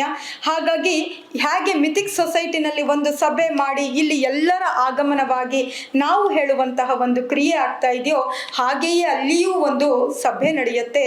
ಆ ಸಭೆಗೆ ಸಮವಸರಣ ಅಂತ ಕರೀತಾರೆ. ಸಮವಸರಣ ಅವಸರ ಕೊಡುವಂಥದ್ದು, ಅವಕಾಶವನ್ನು ಕಲ್ಪಿಸಿಕೊಡುವಂಥದ್ದು. ಅಲ್ಲಿ ಎಲ್ಲರಿಗೂ ಅಂದರೆ ಯಾರು? ಇಲ್ಲಿ ಪ್ರಾಣಿಗಳು ಬಂದ್ವಾ, ಪಕ್ಷಿಗಳು ಬಂದ್ವಾ? ಮನುಷ್ಯರು ಮಾತ್ರ ಕೂತ್ಕೊಂಡಿದ್ದೀವಿ. ಇನ್ನು ಇರುವೆ ಜಿರಳೆಗಳಿತ್ತು ಅಂದರೆ ಕಾಣಿಸ್ತಾ ಇಲ್ಲ, ಕೇಳಿಸ್ಕೊತಾ ಇದ್ದವಾಗ ಗೊತ್ತಿಲ್ಲ ನಮಗೆ. ಆದರೆ ಆ ಸಮವಸರಣದಲ್ಲಿ ಆ ನರಕ ಪಾತಾಳದಲ್ಲಿರುವಂತಹ ದೇವತೆಗಳು ಕೂಡ ಬರ್ತಾರೆ. ಭವನವಾಸಿಗಳು, ವ್ಯಂತರವಾಸಿಗಳು ಬರ್ತಾರೆ. ಆಕಾಶ ಮಾರ್ಗದಿಂದ ಜ್ಯೋತಿಷ್ಕ ದೇವತೆಗಳು ಬರ್ತಾರೆ, ಸೂರ್ಯ ಚಂದ್ರ ಇತ್ಯಾದಿಯರು. ಹಾಗೆಯೇ ಅಲ್ಲಿರುವಂತಹ ಕಲ್ಪವಾಸಿಗಳು ಕೂಡ ಭೂಲೋಕಕ್ಕೆ ಬರ್ತಾರೆ. ಹಾಗೆಯೇ ತಿರ್ಯಂಚ ಜೀವಿಗಳು ಕೂಡ, ಪ್ರಾಣಿ ಪಕ್ಷಿಗಳು ಎಲ್ಲವೂ ಕೂಡ ಬರ್ತವೆ. ಎಲ್ಲ ಜೀವಿಗಳಿಗೂ ಆ ಸಭೆಯಲ್ಲಿ ಪ್ಲೇಸ್ಮೆಂಟ್ ಇದೆ. ಅವರವರ ಪ್ಲೇಸ್ಮೆಂಟ್ಗೆ ತಕ್ಕ ಹಾಗೆ ಅವರವರು ಇಲ್ಲಿ ಚೀಫ್ ಗೆಸ್ಟು, ಇಲ್ಲಿ ಗೆಸ್ಟು ಅಂತೆಲ್ಲ ಹೇಗೆ ಬೋರ್ಡ್ ಹಾಕಿರ್ತಾರೋ ಅದೇ ಪ್ರಕಾರ ಆಟೋಮೆಟಿಕಲಿ ಅವರಿಗೆ ಕೂತ್ಕೊಳ್ಳುವಂತಹ ಪ್ಲೇಸ್ ಕಡೆಗೆ ಅಲ್ಲಿರುವಂತಹ ದ್ವಾರಪಾಲಕರು ಕರ್ಕೊಂಡು ಹೋಗ್ತಾರೆ, ಕೂರಿಸ್ತಾರೆ. ಆ ಪ್ರಕಾರದಲ್ಲಿ ಒಂದು ಸಮವಸರಣ. ಆದರೆ ದಿವ್ಯೋಪದೇಶ ಕೇಳಲಿಕ್ಕೆ ಪ್ರತಿಯೊಬ್ಬರು ಅರ್ಹರು. ಆದ್ದರಿಂದ ಪ್ಲೇಸ್ಮೆಂಟ್ ಆ ಸಭೆಯಲ್ಲಿ ಪ್ರತಿಯೊಬ್ಬರಿಗೂ ಇದೆ, ಯಾವುದೇ ಭೇದ ಭಾವ ಇಲ್ಲದೆ ಅಂತ ಹೇಳಿರೋದ್ರಿಂದ ಅದಕ್ಕೆ ಸಭೆಗೆ ಹೆಸರೇ ಸಮವಸರಣ ಸಭೆ ಅಂತ. ಆ ಸಮವಸರಣ ಸಭೆಯನ್ನ ನೀವು ಮಾಡಲಿಕ್ಕೆ ಆಗತ್ತಾ ಅಂತ ಅಂದರೆ ಮನುಷ್ಯರು ಮಾಡ್ಲಿಕ್ಕೆ ಸಾಧ್ಯನೇ ಇಲ್ಲ. ಯಾಕೆ? ಕಾರಣ ಏನು ಅಂತ ಅಂದರೆ, ದೇವತೆಗಳು ಬರಬೇಕು ಅಂತಂದರೆ ನಾವು ಯಜ್ಞ ಹವಿಸ್ಸನ್ನು ಕೊಡ್ತೇವೆ. ಬಾಪ ಹವಿಸ್ ತಗೊಂಡು ಹೋಗು, ಕರೆದ್ಮೇಲೆ ಆಹ್ವಾನ ಮಾಡಿದ್ಮೇಲೆ ನಿಷ್ಠಾಪನಾ ಕ್ರಿಯೆಯನ್ನು ಮಾಡ್ತೀವಿ. ಜಾಸ್ತಿ ಹೊತ್ತು ಕೂತ್ಕೊಂಡ್ರೆ ನಾವು ಅವ್ರನ್ನ ತಡ್ಕೊಳಕ್ಕಾಗಲ್ಲ, ನಮ್ಮ ಹತ್ರ ಶಕ್ತಿ ಇಲ್ಲ, ಹೋಗಪ್ಪ ನೀನು ವಾಪಸ್ಸು ನಿನ್ನ ಮನೆಗೆ ಅಂತ ಕಳಿಸ್ತೀವಿ. ಅತಿಥಿಗಳು ಬಂದರೂ ಕೂಡ ಜಾಸ್ತಿ ದಿನ ಇಟ್ಕೊಳ್ಳಲ್ಲ, ಹೊರಡಿ ಇನ್ನು ಅಂತ ಹೇಳ್ತೀವಿ. ಅದೇ ಪ್ರಕಾರದಲ್ಲಿ ಆ ದೇವತೆಗಳೆಲ್ಲ ಬಂತು ಅಂತಂದರೆ ಇಲ್ಲಿ ಆ ಸಭೆ ಆ ರೀತಿ ಏರ್ಪಾಡು ಮಾಡಲಿಕ್ಕೆ ಮನುಷ್ಯರಿಂದ ಸಾಧ್ಯವಾಗದ ಮಾತು. ಹಾಗಾಗಿ ಇಂದ್ರ ಕುಬೇರನಿಗೆ ಆಜ್ಞೆಯನ್ನು ಕೊಡ್ತಾನೆ. ಕುಬೇರ ತಕ್ಷಣವೇ ಇಂದ್ರನೀಲ ಮಣಿಯ ಶಿಲೆಯಿಂದ ಆ ಸಮವಸ್ತ್ರಣವನ್ನು ರಚನೆ ಮಾಡ್ತಾನೆ. ಅದರಲ್ಲಿ 12 ಕೋಟೆಗಳಿರುತ್ತೆ. ಅದರಲ್ಲಿ ಎಲ್ಲರಿಗೂ ಕೂಡ ಕೂತ್ಕೊಳ್ಳೋದಕ್ಕೆ ಪ್ಲೇಸ್ಮೆಂಟ್ಗಳು ಇರುತ್ತೆ ಅಂತ ಹೇಳ್ತಾರೆ. ಆ ಸಮವಸರಣ ಸಭೆಯಲ್ಲಿ ಹೇಗೆ ಇಲ್ಲಿ ವೇದಿಕೆ ಇದೆಯೋ ಹಾಗೆಯೇ ಅಲ್ಲಿ ಗಂಧಕುಟಿ ಇರುತ್ತೆ. ಕುಟಿ ಅಂತ ಅಂದರೆ ಕುಟೀರ, ನಮಗೆಲ್ಲರಿಗೂ ಗೊತ್ತಿರುವಂತಹ ಪದ. ಕುಟೀರ ಗುಡಿಸಲು ಅಂತ ಅಂದ್ಕೊತೀವಿ, ಆ್ಯಕ್ಚುಲಿ ಪ್ರಶಾಂತವಾದ ಸ್ಥಳ ಕುಟೀರ. ಆ ಕುಟೀರದಲ್ಲಿ ಒಂದು ಸುಗಂಧಿತವಾದಂತಹ ಕುಟೀರ, ಆದ್ದರಿಂದ ಅದಕ್ಕೆ ಗಂಧಕುಟಿ ಅಂತ ಕರೀತಾರೆ. ಆ ಗಂಧಕುಟಿಯಲ್ಲಿ ಸಹಸ್ರದಳ ಕಮಲ, ಆ ಕಮಲದ ಮೇಲೂ ಕೂಡ ಅವರು ಆ ಕಮಲಕ್ಕೂ ಸ್ಪರ್ಶವಾಗದೆ ಇರುವ ಹಾಗೆ ಆ ತೀರ್ಥಂಕರರು ವಿರಾಜಮಾನರಾಗಿರ್ತಾರೆ. ಅಂದರೆ ಗಾಳಿಯ ಮೇಲೆ ಕುಳಿತುಕೊಂಡಿರ್ತಾರೆ. ಇವರು ಹೇಗೆ ಗಾಳಿ ಮೇಲೆ ಕೂತ್ಕೊಳ್ಳೋಕ್ಕಾಯಿತು? ಇವ್ರಿಗೆ ಬಂದಂತಹ ವೃದ್ಧಿ ಯಾವುದು ಅಂದರೆ ಕೇವಲ ಜ್ಞಾನ ವೃದ್ಧಿ ಬಂದಿರುವಂಥದ್ದು. ಆ ಕೇವಲ ಜ್ಞಾನ ವೃದ್ಧಿಯ ಕಾರಣದಿಂದ ನಾವು ಇವತ್ತು ಭೂಮಿ ಮೇಲೆ ನಮ್ಮ ಕಾಲು ಊರುವಿಕೆ ಆಗ್ತಾ ಇದೆ. ಊರ್ಲಿಲ್ಲ ಅಂತಂದ್ರೆ ಏನಾಗುತ್ತೆ? ಬಿದ್ದು ಹೋಗ್ಬಿಡ್ತೀವಿ ನಾವು. ಆದರೆ ಯಾವಾಗ ಇವರು 4 ಕರ್ಮಗಳನ್ನು ಗೆದ್ದು ಬಿಡ್ತಾರೋ, ಆ ನಿಗೋಧ ಜೀವಿಗಳು ನಮ್ಮ ಶರೀರದ ಮೇಲೆ ಧೂಳು ಕೂತಿದ್ಯೋ ಇಲ್ವೋ, ಸ್ನಾನ ಮಾಡ್ತು ಅಂದರೆ ಕೆಂಪು ಕಲರ್ ಹೋಗುತ್ತೆ, ಅಂದರೆ ಧೂಳು ಹೋಗುತ್ತೆ ಅಂತಂದರೆ ನಿಗೋಧ ಜೀವಿಗಳು ಅಲ್ಲಿ ಸ್ಥಾನವನ್ನು ಪಡ್ಕೊಂಡಿರೋದು ನಮ್ಮ ಶರೀರದ ಮೇಲೆ ಧೂಳಿನಿಂದ ಬಂದಂತಹ ಜೀವಿಗಳು. ಆ ಜೀವಿಗಳು ನಮಗೆ ನೋಡ್ಲಿಕ್ಕೆ ಕಾಣಿಸ್ತಾ ಇಲ್ಲ, ಕಾಣಕ್ಕೆ ಶುರುವಾಗ್ಬಿಟ್ಟಿದ್ರೆ ನಮಗೆ ಶರೀರ ಅಸಹ್ಯ ಆಗ್ಬಿಡಕ್ಕಿದ್ದದು ಅಲ್ವೇ? ಅದೇ ರೀತಿ ಅಲ್ಲಿ ಏನಾಗಿದೆ, ನಿಗೋಧ ಜೀವಿಗಳು ಪ್ಲೇಸ್ಮೆಂಟ್ ತಗೊಳ್ಳಿಲ್ಲ, ಅದಕ್ಕೆ ಪ್ಲೇಸ್ಮೆಂಟ್ ಕೊಡ್ತಾ ಇದ್ದಂತಹ ಕರ್ಮಗಳೆಲ್ಲ ಬಿದ್ದು ಹೋಗ್ಬಿಟ್ಟಿವೆ. ಹಾಗಾಗಿ ನಿಗೋಧ ಜೀವಿಗಳಿಲ್ಲ. ನಿಗೋಧ ಜೀವಿಗಳು ಇಲ್ಲದೆ ಇದ್ದಾಗ ಆ ಶರೀರ ಹಗುರವಾಗಿ ಹೋಯ್ತು. ಹಗುರವಾಯಿತು ಅಂದರೆ ಬಿದ್ದೋಯ್ತಾ? ಇಲ್ಲ, ದಷ್ಟಪುಷ್ಟವಾಗೇ ಇದೆ ಶರೀರ. ಯಾಕೆಂದರೆ ಶರೀರ ನಾಮ ಕರ್ಮ ಅಲ್ಲಿ ಸ್ಟ್ರಾಂಗ್ ಆಗಿದೆ, ಉತ್ತಮ ಸಂವಹನ ಇರುವಂಥದ್ದು. ಅಂದರೆ ಬ್ಯಾಕ್ ಬೋನ್ ಸಪೋರ್ಟ್ ಯಾವುದಿದೆಯೋ ಅದು ವಜ್ರದಂತೆ ಇದೆ. ಯಾರಿಂದಲೂ ಛೇದನ ಭೇದನ ಮಾಡಲಿಕ್ಕೆ ಸಾಧ್ಯವಿಲ್ಲ, ಅದಾಗದೆ ಕರಗಿ ಹೋಗಬೇಕು ಎನ್ನುವ ಹಾಗೆ ಅದರ ಒಂದು ಸಿಸ್ಟಮ್. ಹಾಗಾಗಿ ಅದಕ್ಕೆ ಅಂಟಿಕೊಂಡಿರುವ ನರಗಳು, ನಾರಾಚ ಅಂತ ಕರೀತಾರೆ, ನರಗಳು ಕೂಡ ವಜ್ರ ವೃಷಭದಂತೆ. ವೃಷಭನ ಆ ಯಾವುದು ಏನಂತ ಹೇಳ್ತಾರೆ ಇದಕ್ಕೆ, ಶೃಂಗ ಬಹಳ ದೃಢವಾಗಿರುತ್ತೋ ಅದೇ ಪ್ರಕಾರ ಆ ನರ ದೃಢವಾಗಿರುತ್ತೆ. ಆ ವಜ್ರದ ಆ ಎಲುಬಿಗೆ ಆ ವೃಷಭನ ಥಿಕ್ನೆಸ್, ಆ ರೀತಿ ಸ್ಟ್ರಾಂಗ್ ಆಗಿರುವಂತಹ ನರಗಳ ವೇಷ್ಟನ ಅಂದರೆ ಸುತ್ತುವರಿಕೆ ಆಗಿರುತ್ತೆ. ಆ ಕಾರಣದಿಂದ ಅವ್ರು 4 ತಿಂಗಳು 1 ವರ್ಷ ಎಲ್ಲ ಧ್ಯಾನದಲ್ಲಿ ಸುಮ್ಮನೆ ಕೂತು ಬಿಡ್ತಾರೆ. ಅವರಿಗೆ ಯಾವುದೇ ಬ್ಯಾಕ್ ಪೇನ್ ಬರೋದಿಲ್ಲ, ಬಿದ್ದೋಗಂಗಾಗೋದಿಲ್ಲ, ಏನೂ ಆಗೋದಿಲ್ಲ, because of that supportive system. ಹಾಗಾಗಿ ಆ ಸಪೋರ್ಟಿವ್ ಸಿಸ್ಟಮ್ ಇರೋ ಕಾರಣದಿಂದ ಅವರು ಬೀಳೋದಿಲ್ಲ, ಅವರು ಗಾಳಿಯಲ್ಲಿ ಗಮನ ಮಾಡ್ತಾರೆ. ಅವರು ಎಷ್ಟೆತ್ತರ ಮೇಲೆ ಹೋಗ್ಬಿಟ್ರು ಅಂದರೆ 5,000 ಧನುಷು ಎತ್ತರ ಮೇಲೆ ಹೋಗಿ ನಿಂತ್ಕೊಂಡ್ಬಿಡ್ತಾರೆ. ಹಾಗಾಗಿ ಅವ್ರು ಎಲ್ಲಿ ಹೋಗಿ ನಿಂತ್ಕೊಂಡ್ರೋ ಅಲ್ಲಿಗೇನೆ ಹೋಗಬೇಕು ಮನುಷ್ಯರು. ಅಂದರೆ 20,000 ಮೆಟ್ಟಲುಗಳು ಬೇಕು. ಅಷ್ಟು 1000 ಮೆಟ್ಟಲುಗಳನ್ನ ಮನುಷ್ಯರು ಹತ್ಕೊಂಡು ಹೋದ್ರ ಅಂದರೆ ಪಾದಲಿಪ್ತ ಔಷಧ ಅಂತ ಇರುತ್ತೆ. ಅದು ಗಗನಗಾಮಿನಿ ವಿದ್ಯೆಗೆ ಬಳಸುವಂಥದ್ದು. ಸ್ಟಾರ್ಟಿಂಗ್ನಲ್ಲೇ ಮೊದಲನೇ ಮೆಟ್ಟಲಲ್ಲೇ ಕೊಟ್ಬಿಟ್ಟಿರ್ತಾರೆ. ಎಲ್ಲರೂ ಪಾದಕ್ಕೆ ಹಚ್ಕೊಂಡು ಗೊತ್ತಿಲ್ಲದೆ ಇದ್ದ ಹಾಗೆ 20,000 ಮೆಟ್ಟಲು ಎಕ್ಸ್ಕಲೇಟರ್ನಲ್ಲಿ ಹೋಗುವ ಹಾಗೆ ಹೋಗಿ ಬಿಡ್ತಾರೆ. ಹಾಗೆ ಹೋಗಿ ತಮ್ಮ ತಮ್ಮ ಪ್ಲೇಸ್ಮೆಂಟ್ನಲ್ಲಿ ಕೂತ್ಕೊತಾರೆ. ಹಾಗೆ ಕೂತ್ಕೊಂಡಾಗ ಅವರ ಉಪದೇಶ ಆರಂಭವಾಯಿತು. ಹಾಗೆ ಇಲ್ಲಿ ಉಪನ್ಯಾಸ ಕೊಡ್ತಾ ಇದ್ದೀನೋ ಹಾಗೆ ಆರಂಭವಾಯಿತಾ ಅಂದರೆ ಇಲ್ಲ. ಅವರು ಸುಖದಲ್ಲಿ ಲೀನರಾಗಿದ್ದಾರೆ, ಧ್ಯಾನದಲ್ಲಿ ಮಗ್ನರಾಗಿದ್ದಾರೆ. ಎಷ್ಟು ಜನ ಬಂದರೇನಂತೆ, ನಾನು ಉಪನ್ಯಾಸ ಕೊಡಲಿಕ್ಕೆ ಇರೋದಲ್ಲ ಅಂತ ತಮ್ಮ ಆತ್ಮನ ಜ್ಞಾನದಲ್ಲಿ ವಿಲೀನರಾಗಿದ್ದಾರೆ. ಹಾಗೆ ವಿಲೀನರಾಗಿದ್ದಾಗ ಹೇಗೆ ನಮಗೆ ಫಿಲಮ್ನಲ್ಲಿ ತೋರಿಸ್ತಾರೋ ಗಂಟೆಗಳು ತಾನಾಗೆ ಹೊಡೆದುಕೊಂಡವು. ಉತ್ತಮದು ಬರಬೇಕಾದ್ರೆ, ಅನ್ಯಾಯ ಆಗಬೇಕಾದ್ರೆ ಗಂಟೆಗಳು ತಾನೇ ಒಂದಷ್ಟು ಗಂಟೆಗಳು ಹೊಡ್ಕೊಳ್ಳುತ್ತೆ. ಹಾಗೆ ಗಂಟೆಗಳ ರೀತಿಯಲ್ಲಿ ಕಾರ್ಯ ಮಾಡುವಂಥದ್ದು ನಮ್ಮ ಶರೀರದ ಒಳಗಡೆ ಇರುವಂತಹ ಧ್ವನ್ಯಂಗಗಳು. ಧ್ವನ್ಯಂಗ ಅಂದರೆ ನಾಭಿಯಿಂದ ಆರಂಭವಾಗುತ್ತೆ, ನಾಸಿಕವರೆಗೂ ಕೂಡ ಧ್ವನಿ ಹೊರಡುತ್ತೆ. ಹೇಗೆ ಅಂದರೆ ಪ ಅಂತ ಅಂದಾಗ ಎರಡು ತುಟಿಗಳು ಮುಚ್ಚಿಕೊಂಡು ಗಾಳಿಯ ಸಂಪರ್ಕವನ್ನು ಹೊಂದಿ ಪ ಎನ್ನುವಂತಹ ಒಂದು ಅಕ್ಷರ ನಿಮ್ಮ ಕಿವಿಗಳಿಗೆ ಮುಟ್ಟಿಸುವ ಕಾರ್ಯ ಮಾಡುತ್ತೋ ಅದೇ ರೀತಿ ನಾಭಿಯಿಂದ ಆರಂಭವಾಗಿ ಟ ಸಂಪೂರ್ಣ ವರ್ಣಮಾಲೆ ಅಲ್ಲಿ ಉತ್ಪನ್ನವಾಗ್ತಾ ಇದೆ. ಹಾಗೆ ಉತ್ಪನ್ನವಾಗಿ ಮೊದಲಕ್ಷರ ಬಂದದ್ದೇ ಬೀಜಾಕ್ಷರ. ಬೀಜ ಅಂತಂದ್ರೇನು? ಬೀಜ ನಾವು ಇಟ್ಟು ಅಂತಂದರೆ ಒದ್ದೆಯಲ್ಲಿ ಇಟ್ಟು ಅಂದರೆ ಮೊಳಕೆ ಬರುತ್ತೆ, ಮೊಳಕೆ ಸಸ್ಯವಾಗುತ್ತೆ, ಸಸ್ಯ ಮರವಾಗುತ್ತೆ, ಮರ ಪುಷ್ಪ ಬಿಡುತ್ತೆ, ಫಲವನ್ನು ಕೊಡುತ್ತೆ, ಕಾಯನ್ನು ಕೊಡುತ್ತೆ. ಅದೇ ಪ್ರಕಾರದಲ್ಲಿ ಇವರು ಕೊಟ್ಟದ್ದೇನು? ಒಂದು ಬೀಜವನ್ನು. ಯಾವ ಬೀಜವದು? ಓಂ ಎನ್ನುವಂತಹ ಬೀಜ. ಆ ಓಂ ಅಂತ ಅವರಿಗೆ ಗೊತ್ತಿಲ್ಲದ ಹಾಗೆ ಧ್ವನ್ಯಂಗಗಳು ಸ್ಪರ್ಶವಾಗದೇನೆ ತಾನಾಗ್ತಾನೆ ಓಂ ಅಂತ ಹೊರಡ್ಕೊಂಡು ಹೋಗುತ್ತೆ. ಹೀಗೆ ಓಂ ಅಂತ ಹೊರಟಾಗ ಅಲ್ಲಿ ಗಣಧರರು ಅಂತ ಕುಳಿತುಕೊಂಡಿರ್ತಾರೆ ಆ ಸಂವತ್ಸರಣ ಸಭೆಯಲ್ಲಿ. ಅವರು ಕೋಷ್ಠ ಬುದ್ಧಿ ಬೀಜ ಬುದ್ಧಿ ಧಾರಕರಾಗಿರ್ತಾರೆ. ಬೀಜ ಬುದ್ಧಿ ಅಂದರೆ ಆ ಬೀಜಾಕ್ಷರದ ಅರ್ಥವನ್ನು ಗ್ರಹಣೆ ಮಾಡಿದಾಗ ಮಾತ್ರ ನಮಗೆ ಅದರಲ್ಲಿರುವಂತಹ ಆ ತತ್ವ ತಿಳಿದು ಬರುತ್ತೆ. ಈಗ ಓಂ ಹ್ರೀಂ ಶ್ರೀಂ ಕ್ಲೀಂ ಐಂ ಅರ್ಹಂ ಅಂತೆಲ್ಲ ಹೇಳ್ಕೊಂಡು ಹೋಗ್ತೀವಿ. What is the meaning of Om? Om ಅಂದ್ರೇನು, ಹ್ರೀಂ ಅಂದ್ರೇನು, ಕ್ಲೀಂ ಅಂದ್ರೇನು, ಶ್ರೀಂ ಅಂದ್ರೇನು, ಅದರ ಅರ್ಥ ಗೊತ್ತಿಲ್ಲದೆ ಉಚ್ಚಾರಣೆ ಮಾಡ್ತಿದ್ವಿ ಅಂತಂದರೆ 100% ರಿಸಲ್ಟ್ ಇಲ್ಲ, 50% ಅಷ್ಟೇ ರಿಸಲ್ಟು. ನಿಮಗೆ ಓಂ ಹ್ರೀಂ ಎಲ್ಲ ಅರ್ಥನೂ ಗೊತ್ತಿದ್ಕೊಂಡು ಉಚ್ಚಾರಣೆ ಆಗ್ತಿದೆ ಅಂದರೆ 99% ರಿಸಲ್ಟು. ಉಚ್ಚಾರಣೆ ನಿಲ್ಲಿಸ್ಬಿಟ್ಟು ನಾವು ಅಂತರಂಗದಲ್ಲೇ ಹೇಳ್ಕೊತಿದ್ದೀವಿ ಅಂತಂದರೆ 100% ರಿಸಲ್ಟು. ಇದೇ ರೀತಿಯಲ್ಲಿ ಆ ಓಂ ಅಂತ 4 ತಾಸು ಓ ಅಂತ ಆರಂಭವಾಗಿದ್ದು ಮಕಾರ ಅಂತಿಮ ಬರೋದು 4 ತಾಸು ನಂತರ. ಏನಾಯಿತು ಇದ್ರ ಮಧ್ಯದಲ್ಲಿ ಬಂದಿದ್ದೇನು ಅಂತ ಅಂದರೆ ಅದನ್ನು ಗ್ರಹಣೆ ಮಾಡೋದಕ್ಕೆ ಬೀಜ ಬುದ್ಧಿ ಎನ್ನುವಂತಹ ವೃದ್ಧಿಧಾರಕರು ಅಲ್ಲಿ ಬೇಕಾಗ್ತಾರೆ. ಬೀಜ ಏನು ಮಾಡುತ್ತೆ? ಅದರೊಳಗಿರುವ ಪದಗಳನ್ನೆಲ್ಲ ಅವರು ಗ್ರಹಣೆ ಮಾಡ್ತಾರೆ. ಗ್ರಹಣೆ ಮಾಡಿ ಈ ಓಂನಲ್ಲಿರುವಂತಹ ತತ್ವ ಏನು, ಉಪದೇಶ ಏನು ಅಂತ ತಿಳ್ಕೊತಾರೆ. ಹಾಗೆ ಕೋಷ್ಠ ಬುದ್ಧಿ, ಕೋಷ್ಠ ಅಂತಂದರೆ ಪ್ರಕೋಷ್ಠ ಅಂದರೆ ಒಂದು ರೂಮ್ನಲ್ಲಿರುವ ಪ್ರತಿಯೊಂದು ಮೂಲೆಯಲ್ಲಿ ಏನಿದೆ ಎಂದು ತಿಳಿದುಕೊಳ್ಳುವಿಕೆ. ಈಗ ನಾನು ಬರೀ ಅರಿಹಂತ ಅಂತಂದರೆ ಆ ಅಂದ್ರೇನೋ, ರೀ ಅಂದ್ರೇನೋ, ಹಾ ಅಂದ್ರೇನೋ, ಅನುಸ್ವಾರ ಚಿಹ್ನೆ ಏನಂತ ಹೇಳುತ್ತೆ, ತಾ ಏನಂತ ಹೇಳುತ್ತೆ, ಹ್ರಸ್ವ ಏನು ಹೇಳುತ್ತೆ, ಇಕಾರ ಏನು ಹೇಳುತ್ತೆ, ಪ್ರತಿಯೊಂದು ಕೋಣೆಯನ್ನು ಮುಟ್ಟಿ ಅದರ ಸಮಸ್ತ ಅರ್ಥವಾದ ಗ್ರಹಣೆ ಮಾಡುವಿಕೆ ಕೋಷ್ಠ ಬುದ್ಧಿ ಅಂತ ಹೇಳ್ತಾರೆ. ಈ ರೀತಿ ಬೀಜ ಬುದ್ಧಿ ಕೋಷ್ಠ ಬುದ್ಧಿ ಧಾರಕರು ಮಾತ್ರ ಅದನ್ನು ಗ್ರಹಣೆ ಮಾಡಲು ಸಮರ್ಥರು. ಅಂತಹವರು ಗಣಧರರು.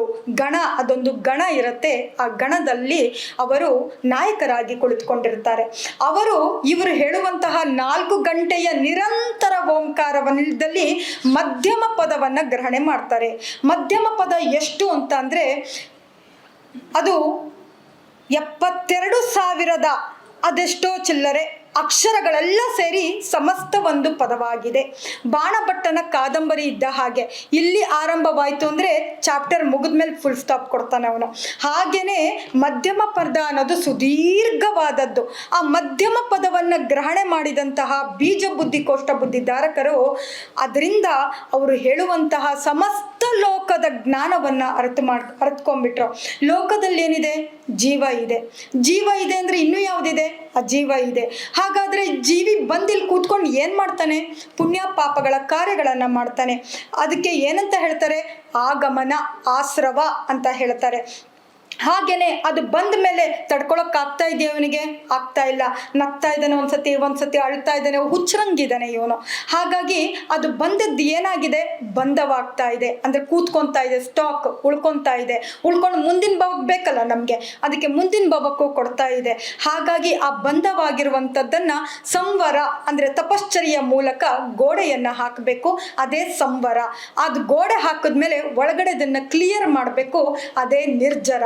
ಈ ರೀತಿ ಕ್ಲಿಯರ್ ಮಾಡಿದಾಗಲೇ ಮೋಕ್ಷ ಅನ್ನುವ ಕಾನ್ಸೆಪ್ಟ್ ನಮಗೆ ಸಿಗುವಂಥದ್ದು ಅಂತ ಹೇಳ್ತಾರೆ.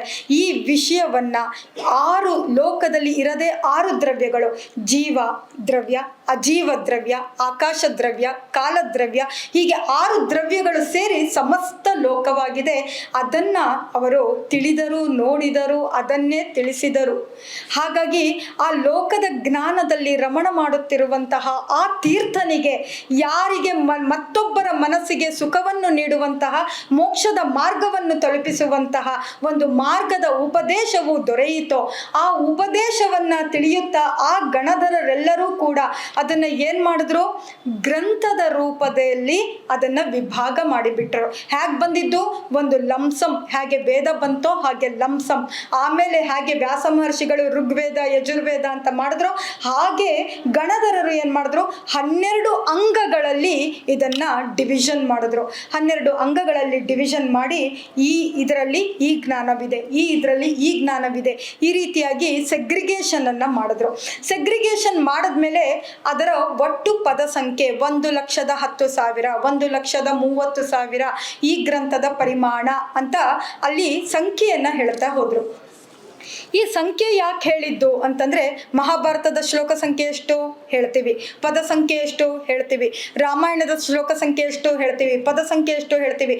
ಅಕಸ್ಮಾತ್ ಇದರಲ್ಲಿ ಒಂದೇನಾದರೂ ಜೋಡಣೆ ಆಗಿಬಿಟ್ಟಿದ್ರೆ, ಅರೆ 72,000 ಅಷ್ಟೇ ಇದ್ದಿದ್ದಲ್ವಾ, 73,000 ಹೇಗೆ ಬಂತು, ಅಥವಾ 72,001 ಹೇಗೆ ಬಂತು ಅಂದರೆ ಒಬ್ಬರು ಯಾರೋ ಸೇರಿಸಿದ್ರು, ಅಥವಾ ಕಡಿಮೆ ಆಯಿತು ಅಂದರೆ ಒಬ್ಬರು ಯಾರೋ ತೆಗೆದುಬಿಟ್ರು ಅಂತ ಆಗತ್ತೆ. ಸೊ ಪ್ರಮಾಣ ಅಂತ ಹೇಳೋದಕ್ಕೆ ಆ ಶ್ಲೋಕ ಸಂಖ್ಯೆಯನ್ನು ಹೇಳ್ತಾರೆ. ಹಾಗಾಗಿ ತತ್ವಾರ್ಥ ಸೂತ್ರ ಪ್ರಸಿದ್ಧ ಜೈನ ಗ್ರಂಥ, ಅದರಲ್ಲೂ ಕೂಡ ಹೇಳಬೇಕಾದ್ರೆ ಕ್ರಮದಲ್ಲೇ ಹೇಳ್ತಾರೆ. ಇತಿ 33 ಉಪಸಂಹಾರ ಶ್ಲೋಕೋಪೇತ 33 ಸೂತ್ರಜಾತ ಪ್ರಥಮೋಧ್ಯಾಯ ಅಂದರೆ 33 ಶ್ಲೋಕಗಳಿಂದ ಕೂಡಿರುವಂಥದ್ದು ಪ್ರಥಮೋಧ್ಯಾಯ. 32 ಆಯಿತು ಅಂದರೆ ಒಂದು ಯಾವುದೋ ಬಿಟ್ಟು ಹೋಗಿದೆ, 33 ಆಯಿತು ಅಂದರೆ 34 ಆಯಿತು ಅಂದರೆ ಒಂದು ಯಾರೋ ಸೇರಿಸಿದ್ದಾರೆ. ಈ ರೀತಿಯಾಗಿ ಆ ದಿವ್ಯ ಉಪದೇಶದ ಯಾವುದು ಆಯಿತೋ ಓಂಕಾರ ಧ್ವನ್ಯಂಗಗಳ ಸಹಾಯವಿಲ್ಲದೆ ಯಾವುದು ಹೊರಟಿ ನಿರಾಯಾಸವಾಗಿ ಎಲ್ಲರ ಕಿವಿಗಳಿಗೆ ಮುಟ್ಟಿತೋ ಅದರ ಆಗಮನವಾಯಿತು. ಅದೇ ಜೈನ ಆಗಮ. ಆಗಮನವಾದದ್ದೇ ಆಗಮ ಅನಿಸಿಕೊಂಡಿತು. ಶಿವನಿಂದ ಆಗಮನವಾದದ್ದು ಶೈವಾಗಮ, ವಿಷ್ಣುವಿನಿಂದ ಆದದ್ದು, ಹಾಗೆ ಎಲ್ಲವೂ ಆಗಮ ಅಂತ ಯಾವುದು ಹೆಸರಿದೆಯೋ ಆ ಆಗಮ ಅಂದರೆ ಸಂಸ್ಕೃತ ಪದ, ಅದು ಆಗಮನವನ್ನು ಹೊಂದದ್ದು, ಬಂದಂಥದ್ದು. ಅದಕ್ಕೆ ಜೈನಾಗಮ, ಜೈನನಿಂದ ಬಂದಂಥದ್ದು ಜೈನಾಗಮ ಅಂತ ಅನಿಸಿಕೊಂಡಿತು. ಆ ಜೈನಾಗಮದಲ್ಲಿ ಲೋಕದ ಸಮಸ್ತ ಜ್ಞಾನಗಳ ಏನಿದೆ ಅದರಲ್ಲಿ ಇಷ್ಟಿದೆ ಅಂತ ಹೇಳಲಿಕ್ಕೆ ಸಾಧ್ಯವೇ ಇಲ್ಲ. ಯಾಕೆಂದರೆ ನಾವು ಆಸ್ವಾದನೆಯನ್ನು ಮಾಡ್ತಾ ಇರ್ತೀವಿ, ಹಾಡು ಹೇಳ್ತಾ ಇರ್ತಾರೆ, ಇಂಪಾಗನ್ಸಿದೆ. ನಿಮ್ಗೆ ಯಾವ ರಾಗ ಗೊತ್ತಿಲ್ಲ, ಆದರೂ ಕಿವಿಗಳಿಗೆ ಹಿತವಾಯಿತಲ್ವ, ಕಿವಿಗಳಿಗೆ ಹಿತವಾಗಿ ಮನಸ್ಸನ್ನು ಮುಟ್ಟಿತಲ್ಲವ. ಆ ಮನಸ್ಸನ್ನು ಮುಟ್ಟಿದಾಗ ನಿಮಗೆ ಆದಂತಹ ಅನುಭವ ಯಾವುದದು? ಅಕ್ಷರಾತೀತ. We can not express through words ಅನ್ನುವ ಹಾಗೆ ಜಿನನಿಂದ ಬಂದಂತಹ ಯಾವ ಆಗಮವಿದೆಯೋ ಅದರ ಆಗಮನ ನಮ್ಮ ಮನದೊಳಗಾದಾಗ ಯಾವ ಭಾವನೆಗಳ ತಾಕಲಾಟವಾಯಿತೋ ಆ ತಾಕಲಾಟದಿಂದಲೇ ಸಮವಸರಣದಲ್ಲೇ ಅನೇಕರು ಪಂಚಮುಷ್ಟಿ 5 ಬೆರಳುಗಳಿಂದ ಹಿಂಗೆ ಮುಷ್ಟಿಯನ್ನು ಮಾಡಿಕೊಂಡು ಇಲ್ಲೊಂದು ಕಡೆ ಕೂದಲನ್ನು ಕಿತ್ಕೊಂಡ್ರು, ಇಲ್ಲೊಂದು ಕಡೆ ಕೂದಲು ಕಿತ್ಕೊಂಡ್ರು, ಇಲ್ಲೊಂದು ಕಡೆ ಕಿತ್ಕೊಂಡ್ರು, ಇಲ್ಲೊಂದು ಕಡೆ ಕಿತ್ಕೊಂಡ್ರು, ಹೀಗೆ 5 ಕಡೆಯಲ್ಲಿ ಸಮಸ್ತ ಕೂದಲನ್ನು ತೆಗೆದುಬಿಟ್ರು. ಯಾಕೆ ತೆಗೆದುಬಿಟ್ರು ಅಂದರೆ ಅದನ್ನು ಬೀಳ್ತಾ ಇತ್ತು ಅಂದರೆ ಏನಾಗುತ್ತೆ, ಡಿಸ್ಟರ್ಬ್ ಆಗುತ್ತೆ. ಆದ್ದರಿಂದ ಅದನ್ನು ತೆಗೆದುಬಿಟ್ಟು ಹಾಗೆ ಯಾವುದೇ ಒಂದು ವಸ್ತು ನನ್ನ ಹತ್ತಿರ ಇತ್ತು ಅಂದರೆ ಅದು ಪರಿಗ್ರಹ ಅನ್ನಿಸಿಕೊಂಡು ಬಿಡುತ್ತದೆ ಅಂತ, ಹೇಗೆ ಬಂದಿದ್ದೇನೋ ಹಾಗೆ ಹೋಗುವುದಂತೂ ಹೇಗಿದ್ದರೂ ಇದ್ದೇ ಇದೆ ಅಂತ ವಸ್ತ್ರದ ತ್ಯಾಗವನ್ನು ಮಾಡಿ ದಿಗಂಬರ ದಿಕ್ಕೇವ ಅಂಬರ ಅಂದರೆ ದಿಕ್ಕುಗಳೇ ಬಟ್ಟೆಗಳಾಗಿ ನಿಂತು ಹೋದವೇನೋ ಅನ್ನುವ ಹಾಗೆ ದಿಗಂಬರರು, ನಗ್ನರು, ನಿರ್ಗ್ರಂಥರು, ಗ್ರಂಥರಹಿತರು, ನಿರ್ಗ್ರಂಥರು ಎಂದು ಅವರಿಗೆ ಹೇಳುವಿಕೆ ಸಂಬೋಧನೆ ಆಗಿ ಹೋಯಿತು. ಅಂತಹ ದಿಗಂಬರರು ಅವರು ಬೆತ್ತಲೇ ಇದ್ದಾರೆ, ಅವ್ರು ಕೂತ್ಕೊಂಡು ನಮ್ಗೆ ಹೇಳ್ತಾ ಇದ್ದಾರೆ, ನಾವು ವಸ್ತ್ರಧಾರಿಗಳಾಗಿದ್ದೀವಿ, ಅವರೇನು ನಮ್ಗೆ ಹೇಳ್ತಾರೆ, ಅವನ ಹತ್ರನೇ ಏನು ಬಟ್ಟೆ ಇಲ್ಲ. ಅವನ ಹತ್ರ ಇರುವಂತಹ ಜ್ಞಾನವೆಂಬ ಸಂಪತ್ತಿದೆಯಲ್ಲ ಅದು ಬಟ್ಟೆ ಹಾಕೊಂಡವನ ಬಳಿಯೂ ಕೂಡ ನಿಲುಕದ ವಸ್ತುವಾಗಿ ಹೋಗಿತ್ತು. ಹಾಗಾಗಿ ಆ ದಿಗಂಬರನ ಆ ಜ್ಞಾನದ ಸಂಪತ್ತನ್ನು ಆಸ್ವಾದಿಸಿದವರು ಅನೇಕರು. ಹಾಗಾಗಿ ಅನೇಕರು ಅಂದು ಅರ್ಹಂತರಾದರು, ಅನೇಕರು ಸಿದ್ಧರಾದರು. ಇಲ್ಲಿ ಗುಣಗಳಿಗೆ ನಮನ, ಅವರ ಆಗಮನಗಳ ಮೂಲಕ ಮೋಕ್ಷಕ್ಕೆ ಗಮನವಾಗಲು ಪ್ರಯತ್ನ. ಹಾಗಾಗಿ ಆ ಜಿನನಿಂದ ಬಂದಂತಹ ಯಾವ ಶಬ್ದದ, ಯಾವ ಅಕ್ಷರದ ಉಚ್ಚಾರಣೆಯಾಗಿದೆಯೋ, ಆಗಮನವಾಗಿದೆಯೋ, ಆ ಆಗಮನದ ಮೂಲಕ ಎಷ್ಟೆಲ್ಲ ವಿದ್ಯೆಗಳು ನಮಗೆ ದೊರಕಿ ಹೋದವೋ. ನಿನಗೆ ಈ ಸೈಡಿಂದ ಬರ್ಲಿಕ್ಕಾಗಲ್ವಾ, ಈ ಕಡೆಯಿಂದ ಬಾ, ಸೈಕಲಿಂದ ಬರೋಕ್ಕಾಗ್ತಿಲ್ವಾ, ಕಾರಿಂದ ಬಾ, ಕಾರ್ ಇಲ್ವಾ ನಿನ್ನ ಹತ್ರ, ಟೂ ವೀಲರಿಂದ ಬಾ ಅನ್ನುವ ಹಾಗೆ ಮೋಕ್ಷಕ್ಕೆ ಹೋಗಲು ಹಲವಾರು ಮೆಟ್ಟಿಲುಗಳು. ಹಾಗಾಗಿ ಈ ಕಡೆಯಿಂದ ಆಗ್ಲಿಲ್ವಾ, ಉಪವಾಸ ಆಗ್ತಾ ಇಲ್ವಾ, ಪರವಾಗಿಲ್ಲ, ನೀನು ಈ ಕಡೆಯಿಂದ ಮೋಕ್ಷಕ್ಕೆ ಹೋಗ್ಲಿಕ್ಕೆ ಪ್ರಯತ್ನ ಪಡೋ. ಹಾಗೆ ಹಲವಾರು ಮೆಟ್ಟಿಲುಗಳನ್ನು ನಮಗೆ ತೋರಿಸಿಕೊಟ್ಟು ನೀನು ಸ್ವತಂತ್ರನಾಗು, ಶರೀರದಲ್ಲಿ ಆತ್ಮನನ್ನು ಸಿಲುಕಿಸಬೇಡ ಅಂತ ಅವರೂ ಸಿಲುಕಿಸಿಕೊಳ್ಳದೆ ಸ್ವತಂತ್ರರನ್ನಾಗಿ ಮಾಡುತ್ತಾ, ಹಾಗೆ ನಮಗೂ ಸ್ವತಂತ್ರರನ್ನಾಗಿ ಮಾಡಿಸುವ ಉಪದೇಶವನ್ನು ನೀಡಿದ್ದೇ ಅಂದು ಆಗಮ ಅಂತ ಅನಿಸಿಕೊಂಡಿತು. ಬರೆದಂಥದ್ದು 4 ಪೇಜು ಪ್ಲಸ್ ಮೊಬೈಲು ಎಲ್ಲವೂ. ಆದರೂ ನಿಂತ್ಕೊಂಡು ನಿಮ್ಮ ಮುಖನ ನೋಡ್ತಾ ಇದ್ದ ಹಾಗೆ ನನಗೆಷ್ಟು ತಿಳಿದಿದೆಯೋ ಅಷ್ಟನ್ನು ವಿವರಣೆ ಮಾಡಲಿಕ್ಕೆ ಪ್ರಯತ್ನ ಪಟ್ಟೆ. ಎಲ್ಲರಿಗೂ ಸ್ವಲ್ಪ ಜೈನ ಆಗಮಗಳ ಬಗ್ಗೆ ಅರ್ಥ ಆಗಿರಬಹುದು ಅಂತ ಅಂದ್ಕೊತೀನಿ. ಇವತ್ತು ಸುಬ್ಬಯ್ಯ ಶಾಸ್ತ್ರಿಯವರ ದತ್ತಿನಿಧಿ ಸಂದರ್ಭದಲ್ಲಿ ಇದರ ಒಂದು ಉಪನ್ಯಾಸ. ಸುಬ್ಬಯ್ಯ ಶಾಸ್ತ್ರಿಯವರು ನಾನು ಕೆಲಸ ಮಾಡ್ತಾ ಇರುವಂಥದ್ದು ಕರ್ನಾಟಕ ಸಂಸ್ಕೃತ ವಿಶ್ವವಿದ್ಯಾಲಯ ಚಾಮರಾಜಪೇಟೆನಲ್ಲಿರುವಂಥದ್ದು. ಅದು ಇರುವಂಥದ್ದು ಸಂಸ್ಕೃತ ಕಾಲೇಜಿನ ಕ್ಯಾಂಪಸ್ನಲ್ಲಿ ಇದೆ. ಆ ಕ್ಯಾಂಪಸ್ನಲ್ಲಿ ನಾನು ಬರುವುದಕ್ಕಿಂತಲೂ ಮುಂಚೆನೆ ಈ ಭವದಿಂದ ಹೊರಟು ಹೋಗಿರುವಂಥವರು ಸುಬ್ಬಯ್ಯ ಶಾಸ್ತ್ರಿಯವರು. ಅವರ ಗ್ರಂಥ ಬಹಳ ಮುಂಚೆನೆ ನನ್ನ ಕೈ ಸೇರಿತ್ತು. ನೋಡಿದ್ದೆ ಸುಬ್ಬಯ್ಯ ಶಾಸ್ತ್ರಿ ಅವ್ರದ್ದು ಗ್ರಂಥ. ನಾನಿನ್ನೂ ಪುಟ್ಟವಳು. ಷಟ್ಖಂಡಾಗಮದ ಅನುವಾದ ಗ್ರಂಥ ಅದು. ಸುಬ್ಬಯ್ಯ ಅನ್ನೋದಕ್ಕೆ ಅವ್ರಿಗೆ ಮತ್ತೊಂದು ಹೆಸರಿದ್ದದ್ದು ಅವರೇ ಹಾಕ್ಕೊಂಡಿದ್ದಾರೆ ಬ್ರ್ಯಾಕೆಟ್ನಲ್ಲಿ, ಸುವ್ರತ ಅಂತ ಅಂದ್ಬಿಟ್ಟು. ಗ್ರಂಥನೂ ಕೂಡ ನನ್ನ ಬ್ಯಾಗ್ನಲ್ಲಿದೆ, ತೋರಿಸ್ತೀನಿ. ಸುವ್ರತ ಅಂತ ಹಾಕೊಂಡಿರುವಂಥದ್ದು ಅದು ಅವರ ಹೆಸರಾಗಿತ್ತ ಅಥವಾ ಅವರು ವ್ರತಿಕರಾಗಿ ಆ ರೀತಿ ಹೆಸರನ್ನು ಇಟ್ಕೊಂಡಿದ್ರ ಗೊತ್ತಿಲ್ಲ ಅದ್ರ ಬಗ್ಗೆ. ಆದರೆ ಸುಬ್ಬಯ್ಯ ಶಾಸ್ತ್ರಿಯವರು ನಾನು ಇವತ್ತು ಯಾವ ಕ್ಯಾಂಪಸ್ನಲ್ಲಿ ಕೆಲಸ ಮಾಡ್ತಾ ಇದ್ದೀನೋ ಆ ಕ್ಯಾಂಪಸ್ನಲ್ಲಿ ಹಿಂದೆ ಮುಖ್ಯೋಪಾಧ್ಯಾಯರಾಗಿ ಜೈನ ಧರ್ಮದ ಪ್ರಭಾವಕರಾಗಿ ಅನೇಕ ಗ್ರಂಥಗಳ ಅನುವಾದಕರಾಗಿ ಕಾರ್ಯವನ್ನು ಮಾಡಿದಂಥವರು, ಉತ್ತಮ ಜೈನ ಪ್ರಭಾವಕರು ಅಂತ ಹೇಳಬಹುದು. ಅನೇಕರಿಗೆ ಜೈನ ತತ್ವವನ್ನು ಮುಟ್ಟಿಸಿ ಒಂದು ಉತ್ತಮ ಭವವನ್ನು ಪಡೆದುಕೊಂಡಿರ್ಬೋದು ಅಂತ ಹೇಳ್ತೀನಿ. ನನಗೆ ನಮ್ಮ ಮಿಸ್ ಜೈನಾಗಮ ಓದಬೇಕಾದ್ರೆ ನಾನು ಮಂತ್ರಪಠಣ ಹೇಳಬೇಕಾದ್ರೆ, ನೀನು ಅಪ್ಪಿ ಹೆಣ್ಣಾಗಿ ಹುಟ್ಟುಬಿಟ್ಟಿದ್ಯಾ, ಪೌರೋಹಿತ್ಯಕ್ಕೆ ಹೋಗಬೇಕಾಗಿತ್ತು, ಗಂಡ ಹಾಕಿದ್ದು ಹುಟ್ಟಿದಿದ್ರೆ, ಆ ರೀತಿ ನಿನ್ನ ಬಾಯಿಂದ ಮಂತ್ರಪಠಣ ಇದೆ, ಸುಬ್ಬಯ್ಯ ಶಾಸ್ತ್ರಿ ಅವರು ಜ್ಞಾಪಕಕ್ಕೆ ಬರ್ತಾರೆ ನಿನ್ನ ನೋಡಿದಾಗ್ಲೆಲ್ಲ ಅಂತ ಪ್ರತಿ ಸರಿ ಸುಧಾ ಮಿಸ್ ಅನ್ನೋರು ಜ್ಞಾಪಿಸ್ಕೊತಾನೆ ಇರ್ತಾರೆ. ಇವತ್ತು ಅವರ ದತ್ತಿನಿಧಿಯ ಸಮಯದಲ್ಲಿ ನನಗೆ ಉಪನ್ಯಾಸ ಸಿಕ್ಕಿರುವಂಥದ್ದು ಸುಧಾ ಮಿಸ್ಗೆ ನಿಜಕ್ಕೂ ಸಂತೋಷ ಆಗಿರ್ಬೋದು ಅಂತ ಅಂದ್ಕೊತೀನಿ. ಆದರೆ ಅವರ ಹೆಸರನ್ನು ಕೇಳ್ತಿದ್ದವಳಿಗೆ ಇವತ್ತು ಅವರ ಗ್ರಂಥವನ್ನು ಮತ್ತೆ ತಿಳಿದುಕೊಂಡು ನಂತರ ಅವರು ಹೇಳಿರುವಂತಹ ಮಾರ್ಗವನ್ನು ನಿಮಗೆ ಹೇಳಲಿಕ್ಕೆ ಇಲ್ಲಿ ನಿಂತ್ಕೊಂಡೆ. ಇದಿಷ್ಟು ವಿಷಯಗಳನ್ನು ಹೇಳಿರೋದು ಅವರ ಷಟ್ಖಂಡಾಗಮದ ಅನುವಾದ ಗ್ರಂಥದ ಪೂರ್ವ ಪೀಠಿಕೆಯಿಂದ. ಹಾಗಾಗಿ ಇವತ್ತು ಸುಬ್ಬಯ್ಯ ಶಾಸ್ತ್ರಿಯವರ ದತ್ತಿನಿಧಿಗೆ ನಾನು ಸ್ವಲ್ಪನಾದರೂ ಸೇವೆ ಸಲ್ಲಿಸದೆ ಅನ್ನುವ ಸಾರ್ಥಕತೆ ನನಗಿದೆ. ಇಂತಹ ಉತ್ತಮ ಅವಕಾಶವನ್ನು ಕಲ್ಪಿಸಿಕೊಟ್ಟಂತಹ ತಮ್ಮೆಲ್ಲರಿಗೂ ಹೃದಯ ತುಂಬಿ ನಮಸ್ಕರಿಸ್ತೇನೆ. ಹಾಗೆ ಕೇಳಿದಂತಹ ಎಲ್ಲ ಸಭಿಕರಿಗೂ ನನ್ನ ನಮನಗಳು.